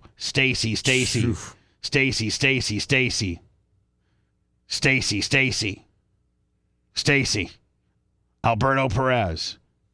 I mean, I think it's Stacy G, in my opinion. Rumble's Alberto. YouTube is Stacy G. Oh, Jesus. I know. I got 23 for Berto and 21 for Stacy G. Yeah, but that's over at your world. Yep. Over at my world, it's all Stacy G. It's all Stacy G. Why don't we invite them both? Well, there you go. Why don't we invite them both? Look at that. They're not getting rings. They're just getting full invites. Yeah, it's a big party. There you go. Red, are you good with that? Yeah, that's fine. I mean, instead of one winner, let's get two. What? Yeah. Instead of one winner, let's get two. That's out. Hey. Is Stacy G a girl? Yes. Okay, so that's even better. Yeah, it's a girl and Berto Perez. So, Stacy G and Berto Perez. We need to get a hold of both of them and send them the hotel link. Yes. Because it's $119 a night. Jump on that. Yeah, and every other place like the Hyatt House and all those places, they're $189 or $199, and my place is $119. And my place, is right by the Dollhouse and right by Union and First Watch and Subway. It's got its own restaurant too. My place has its own restaurant and bar, which I'll be having a little get together on Saturday morning. So, Lummy, it's Stacy G and Berto. And we need to, get their information so that Merch Crick or Ashley can send them, the hotel information. Okay. Congratulations. Yeah. Congratulations. Can't wait to meet him and party. To Stacy G. And by the way, you both get a +1. So Stacy G, can I smoke in my room? No, I don't think you can smoke in your room. Okay. I don't think any hotels allow you to smoke. I think they got like 2 smoking rooms these days. Yeah. Listen, Stacy, you'll have plenty of places to burn some heaters. Burn some heaters. Whether I don't know if you're talking about cigarette. Stacy, are you talking about pot or cigarettes? Because there's a big difference there. Right? Bubba hates smoking. I hate cigarettes. I hate cigarettes. I won't judge you for it, but I love pot. I think it's pot. Yeah. Yeah. Who's real smoking cigarettes? Who still smokes cigarettes? Yeah, she's talking about pot. Yeah, weed. Yeah, there's going to be so much of that you don't even understand. Please. Yeah, watch out for Bob Cook's cookies. Yeah, listen, I will tell you this. Watch out for Bob Cook's cookies. If Bob Cook offers you a cookie, eat half, and then, see where that puts you before you just slam it straight on down to 0. Exactly. Anyway, congratulations to Stacy G, and congratulations to Berto Perez. That's this year's chat winners. We appreciate you. Lummy, did you see that? Did you see this? This is a whistleblower for the FBI, and he's in front of Congress, and he's talking about just how bad the weaponization of the government is. This is it's a little scary. This is pretty scary, and he talks about how this is going to be his last day, and he talks about. I mean, it's and again, I don't care who your candidate is. This guy is a FBI agent who's blowing the whistle on some stuff, and pretty credible. It's pretty credible. It comes from a pretty credible source. This isn't some dude that has an X, or Twitter page is trying to, gin up some clicks. This guy's, I'm assuming, testifying in front of a congressional hearing. Yes. And he's a whistleblower for the FBI. And everybody in the minority party, they're fearing what Donald Trump would do in the next administration while they sit here and they look at the guy who's been persecuted by the FBI. And everybody in the room understands it. Mr. Allen, do you have comments you wish to make? I'll give you about a minute and a half, and then I want to turn the rest of my time to Mr. Jordan. Yes, sir. I would just say that I consider the hearing today my last act of service as a public servant for the United States of America. And I'll give you my professional opinion. I was in. By the way, this is a kind of a light-skinned African-American gentleman in a really nice suit, kind of a 5 o'clock shadow beard, shaved head. Looks to be about, to me, Lummy, probably maybe late 30s, early 40s. Yeah, about that. Yep. And is an FBI agent. JHM3, $10. That works in the, I think, in the intel part of the FBI. And he's testifying in front of Congress. Intel professional for our country for many years. And I would give recommendations, and I'd also look at indications and warnings. So I would offer this to the American people as my warning to them. Since this is a warning to the American people, I say, I personally have no confidence that the FBI will rein in its own conduct. I've been persecuted along with Garrett, Steve and Kyle, and countless other whistleblowers. It is my opinion that the Bureau used reprisal and fear to control the workforce. It has been a seemingly effective tactic. I personally believe that there are no current effective checks and balances against them conducting lawless action with any type of correction in a legitimate time frame. I'll tell you right now, in my interactions with the FBI, there is no checks and balances. They run completely just to the beat of their own drum. Pretty much don't get on their radar. Oh, my God. Please stay off of it. I welcome the work of the IG, but I think any type of lawless action, there's no legitimate time frame to rein them back in. Their ability to overclassify information can allow them to stonewall forever. To the American people, you have a duty as a citizen to vote, and I strongly urge you to do so. It's how you participate in the American experience. I know people have doubts about election integrity, but you must vote. It is your claim. Stake your claim and don't forfeit it willingly. Have your voice heard. My other recommendations are in the natural order. First, vote. The second is the Second Amendment. Arm yourself and know how to defend yourself. Make 3 to 4 friends in your neighborhood and promise to come to each other's mutual aid in times of hardship. And during the Great Depression, people stocked up a pantry. So I think that's a good practice, especially in our economic times, and make sure you have 3 to 4 months of food. And as a person of faith, I'd say pray the rosary, go to the First Friday devotions. That's for everybody, all my brothers and sisters of all faiths, and I know I'm Catholic, and read the gospel of our Lord and Savior, Jesus Christ, and live it every day. This guy's acting like it's the end of the world. Yeah, he's kind of scaring me a little bit. I mean, for real, this isn't some whack job. This is an FBI guy. And he's saying, vote, arm up, stock up, have some friends within your general neighborhood area, and pray like hell. I mean, Reggie White used to trash taco linemen. Yeah.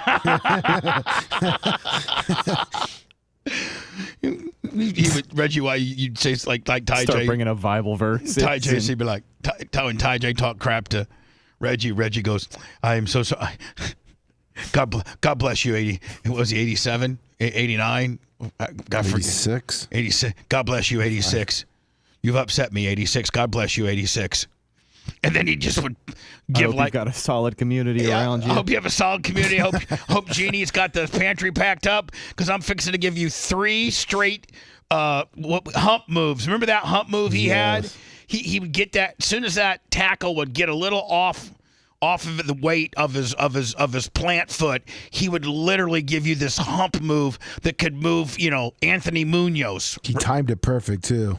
And that's all I have to say. Thank you for the time. You know, Mr. Allen, the fact that there are servants like you who have borne up under persecution that a lot of political leaders in this country do not care about is the thing that heartens the American people, and I'm confident the American people will resolve the situation. Jeez.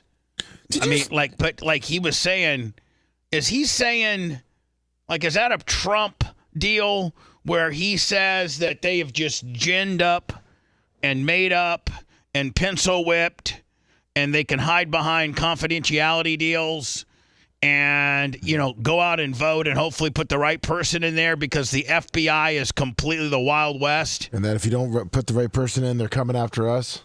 Yeah. Here's a little kid. He was asked, this is a little kid. This is just a little kid. And they asked him a simple question. What's the first word that pops into your head when you hear the name Kamala Harris? Liar. What's the first word that pops? Trump should have this on his commercial, don't you think? Yeah, just keep it. And by the way, it's on CNN too, which adds validity to it. Sure does. What's the first word that pops into your head when you hear the name Kamala Harris? Liar.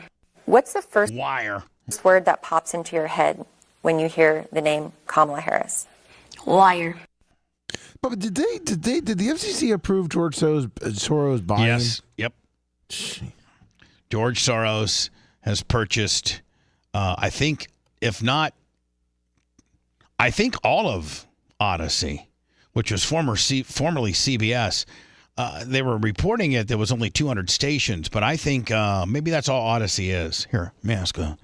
Hey, Alexa, how many radio stations does the company Odyssey own? From Wikipedia.org. The company operates primarily small to mid-market radio stations. As of May 2024, The company lists 350 radio stations among its assets. By the way, you have 5 new notifications. Do you want to hear them? No. So he bought it all. Jeez. So George Soros bought all of Odyssey. Supposedly, he had a deal with Cox set up, and it fell through on the last day of closing. It fell through, and he's looking to buy. I just saw recently where he's looking to buy Town Square. Hey Alexa, how many radio stations does Town Square Media own? From Wikipedia.org. As of June 2024, Townsquare was the third largest AM/FM operator in the country, owning 349 radio stations in 74 markets. All right, thank you. So that's 700 radio stations. I heard that he's down to the wire to buy Town Square. He's going to own Town Square and Odyssey. How does the FCC allow a foreign country, somebody from not our country, to own, at that point, let me ask, I think iHeart's the most. Hey, Alexa, how many radio stations does iHeartMedia own? From StockTitan.net. iHeartMedia owns 858 radio stations serving over 150 markets. Thank you. So that puts him just behind iHeart as the most powerful form of media ownership of terrestrial radio. A German, hugely Democratic-backed George Soros. Well, Macho wants me to correct it that he's not German, he's Hungarian. Hungarian, okay, I'm sorry. Just like Macho Man. Yes. Macho Man, I would think that you and George Soros, although you share nationality or ethnicity, I would say that you're completely opposite of what he believes in and what he does. He's our Hitler. Yeah, thank you. Thank you. Over the past year, we made tremendous progress. More background checks required for firearms sold at gun shows online. New interagency. Let me, Susan Poitras on the PayPal. 100. Woo. Love her. Thank you. So much. Response teams to support communities after mass shootings. And I've been to all but 3 mass shootings in the United States of America and spent time with surviving families, many of whom I see here in this audience. Because it's important to raise up what's happening. What I'm about to sign is combating emerging firearms threats and improving school-based active shooter drills. Never thought I'd have to sign something like this, but we do. And we thank you. Thank you. All right, so you're going to do more school shooting drills. Okay, I mean, do you got to make that a law? Do you got to make that a big dog and pony show? Like, how about this? How about signing a law to identify the kids that are having mental issues earlier on and get them necessary help and therapy? Because everybody, for the most part, after a kid becomes an active shooter, they're like, oh, yeah, man, that kid's a weirdo. We know that for years, right? You always hear that. You always do. It's never the star third baseman for the baseball team. It's never the popular girl in band or the popular girl on the gymnastics team. It's the weirdo that's potentially transitioning, or the weirdo that it's the weirdo. It's the weirdo that everybody knew was the weirdo. And then after, like, hey, did you hear Johnny Weirdo shot up the school? Oh, hell yeah, I know. You know and he usually goes for the star third baseman and the popular cheerleader. Yeah. Let's how about signing a bill to diagnose children earlier that have mental issues and need therapy? How about that? Let me do some words. We'll close out the show. Then I'm going to do that Bubba solo show. Perfect. The fun. Bubba fast-paced solo show. And I'll go until I hear a on the window. Got it? Let's do it. You're listening to the Bubba the Love Sponge Show. If you want 24/7 on-demand Bubba and the crew, go to BubbaArmyHQ.com. The Bubba the Love Sponge Show will be back after this.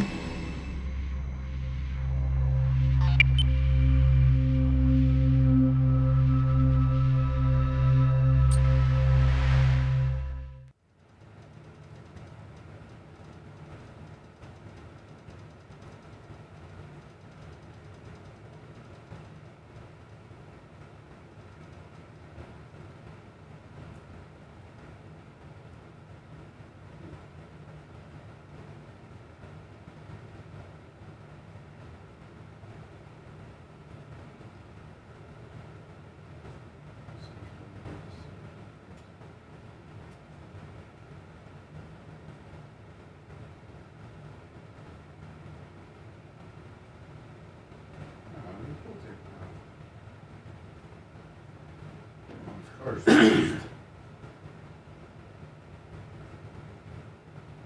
you, Bubba Skankles.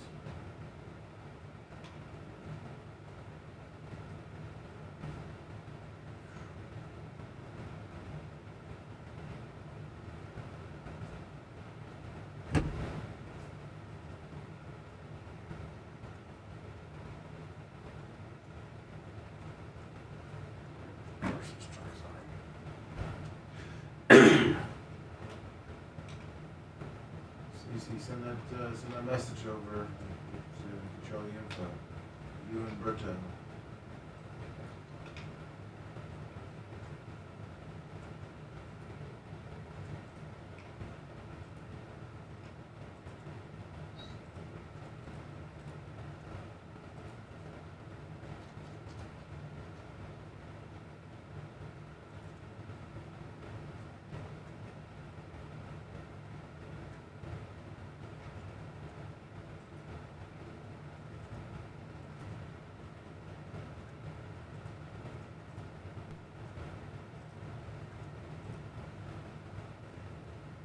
What's up, what I see? In pub.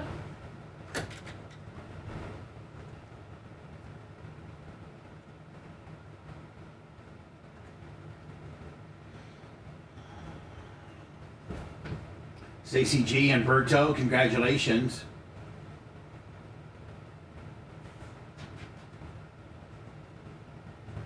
What do you got, these Zerbies?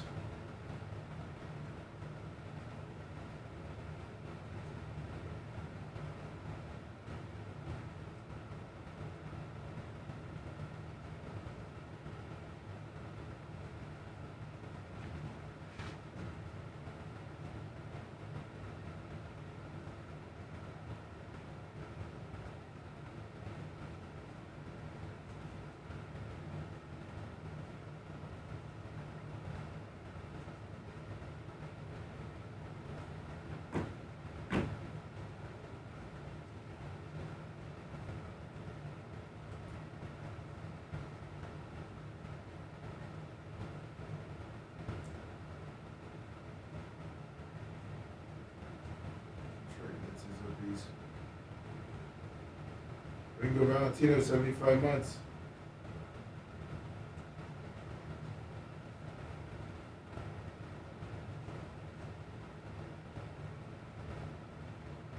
Get any bridges?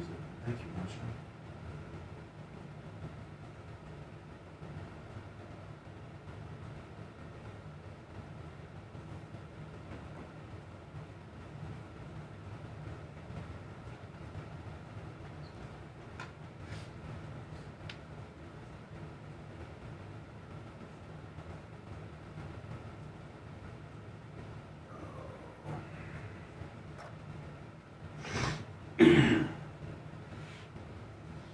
I love you.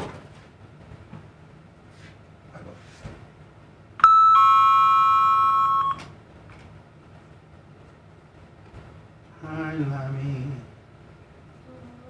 You got a pro wrestling gimmick this weekend? No, sir. Well, why didn't we talk about it? I said no, sir. Oh, sorry. Sorry for the outburst. No problem.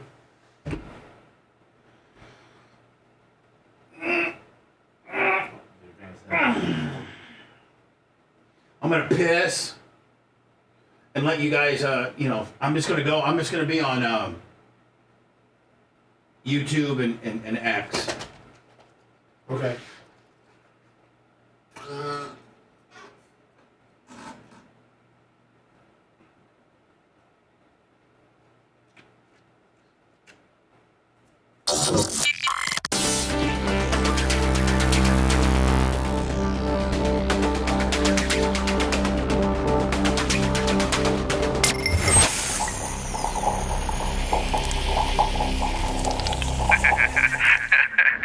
The Bubba the Love Sponge Show, listener supported via PayPal, Venmo, and Cash App, all at the Bubba Army, now returns.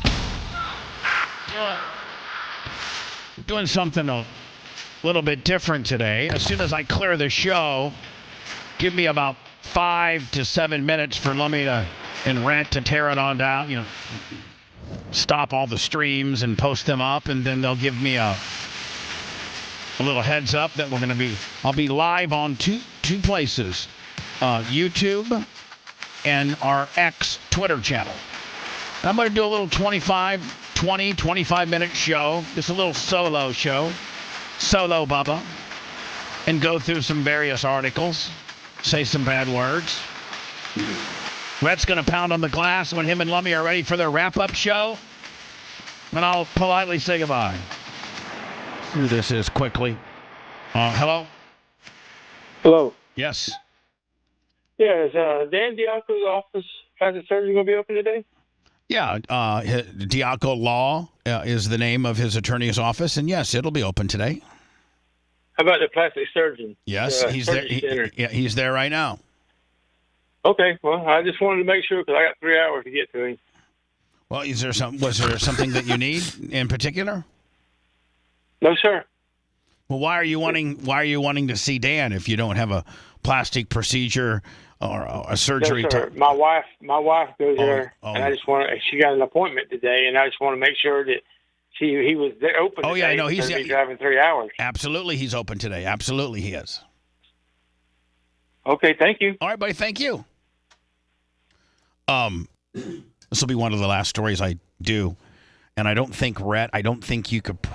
You can tell me if we can play it or not, but I don't think you can.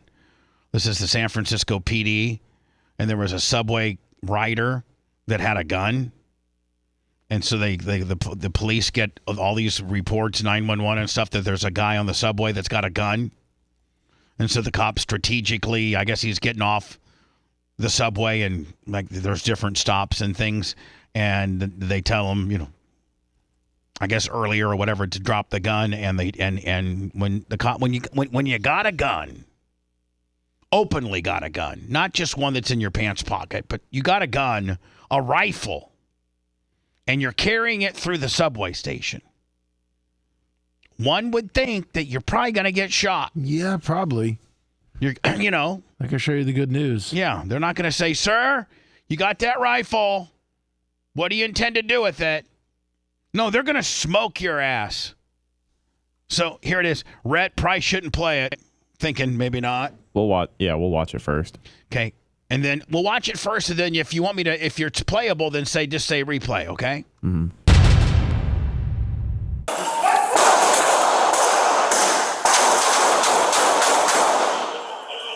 They blurred it out. Maybe we can play it. You're fine. You can. All right, so we'll go back to the thing. All right, so yeah, you know what? Thank God TMZ blurred out any potential bad stuff so we can play it.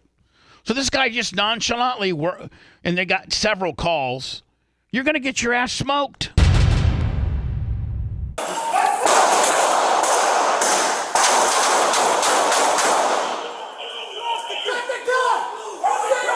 I always like when cops tell you after they've shot you to drop the gun. Drop the gun. Because take it away. You're dead. You know what I'm saying? He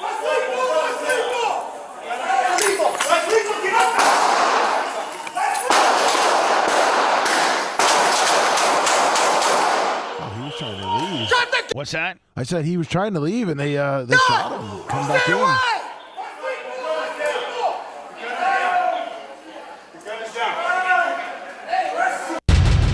Man, Swiss cheese. It's not a good day for him. Hello. Good morning. Quickly, buddy. Quickly. Real quick, please. Okay, so I'll make it real quick. GHG just wanted to register in and say thank you to you and Lummy, and congratulations on your award that you received. Oh, glory hole, Greg. It's been a while, bud. Appreciate your call. Wow, thanks. It's been a long time. Yes, It has and been. I apologize. Well, welcome I've back. been dealing with life. Well, So, I hope that things are working out okay for you, bud, and good to hear from you. I hadn't heard from you for a while. Exactly. And so, again, Tom, just wanted to say hello. And my son was here and wanted me to at least call in and say it since it was my birthday. So, well, happy birthday to you, glory hole, Greg, and thank you. Yeah? Yeah, sorry, it was my son. Wanted to say hello. Hey, Bubba. Hey, bud. Long time no see. Thank you. What's your name? Eddie. Eddie, good. And thank you for telling your dad to call in. Great suggestion, and happy birthday to him. Thank you, Bubba. All right, man. Keep it up. Keep up the good work, man. All right, man. Thank you. You and your son have a good day. Happy birthday. Happy birthday, buddy. Finally, my last My last thing that I'm playing, I guess, now that there's all these Trump impersonations. Oh, of course. In fact, the Baldwin guy does a real good one. He does. But Alex. I've not seen a lot of the Kamala impersonations are just now because she potentially might be the president, and if not, she's got as close to it as as any other woman has. And boy, this woman really has it down. From just her mannerisms to her kind of whiny, fry Kamala voice. This woman, I've seen a few. This is probably the best one. I think this is pretty good. I'm Kamala Harris, and today I'll be showing you my old John. Wow. Yeah, Mickey D's. We all love a Whopper. I mean, it makes me laugh. Did you work at this location? No, but it still signifies 1 in 3 Americans will work at McDonald's at least once in their life. It is America. Okay. Let's go get a Whopper or something. Yeah. What do you like? Extra onion? I like some fries. Oh my God, it smells like home. No, they didn't have these when I worked here. I don't know how this works. I don't like that at all. And under my rule, there'd be no more. I don't know. I think she has the laugh down pretty well. Yes, she does. Yeah. So, Wander Franco ordered to stand trial in his sexual abuse case. Is he DONE done? Yep, he is done. Done. Never. And more done. I mean, he did way more than the Trevor Bauer guy. The Trevor Bauer guy actually was cleared of what he did, and he never pitched another inning in the league. No, he's still in Mexico. Yeah. Wander Franco might be just rotting in a Dominican jail. Can you soon. imagine? You went from being $100 million first player taken overall, the face of a franchise, to and I got to think a Dominican Republic jail is not nearly as cool as a U.S. based jail, right? Yeah, probably not. I thought I had a fall from grace. Please, at least I'm not in prison yet. That's it. Let's hope. I don't really think I even do anything that's prisonable. Do I? No, you don't really go anywhere. And I'm getting my IRS issues handled. Got me a lawyer on that one. Don't piss off the FBI. Oh, I ain't ever. I'm going to take a pee, and I'll wait for you guys to give me a knock, okay? Sounds good. We're going to do a Bubba solo show. It'll be a little 2025. I don't even know what the hell I'm going to talk about. It'll be on YouTube and our Twitter X, both at the Bubba Army. Give me about 10 minutes. Thanks for letting me finish. You've been listening to the Bubba the Love Sponge Show, starring me, Bubba the Love Sponge, co-host and show historian Lummit. I have to say, it's Seth, co-host and president of podcasting, and then you have to do one, Brian. You're making me do one? Well, I mean, you're not in the show. You're not in the final show, are you? Like the credits? Yeah. No. I mean, don't you want to be? Brett, the filthy ginger video editor. Yeah, back here wiring up. It's Mini Macho. The BRN agent, Thomas Buttoned Up B. Co-host, Dr. Dan Diaco, Esquire of Council. Co-host, J. Diaco, Esquire, the Spitting Cobra of Council. Now, time for the legal disclaimer. Exactly. The Bubba the Love Sponge Show is intended solely for the enjoyment of our listening audience. Any rebroadcast, retransmission, or other use of this show without express written consent of the Bubba Radio Network is prohibited. We must dissuade him of this delusion.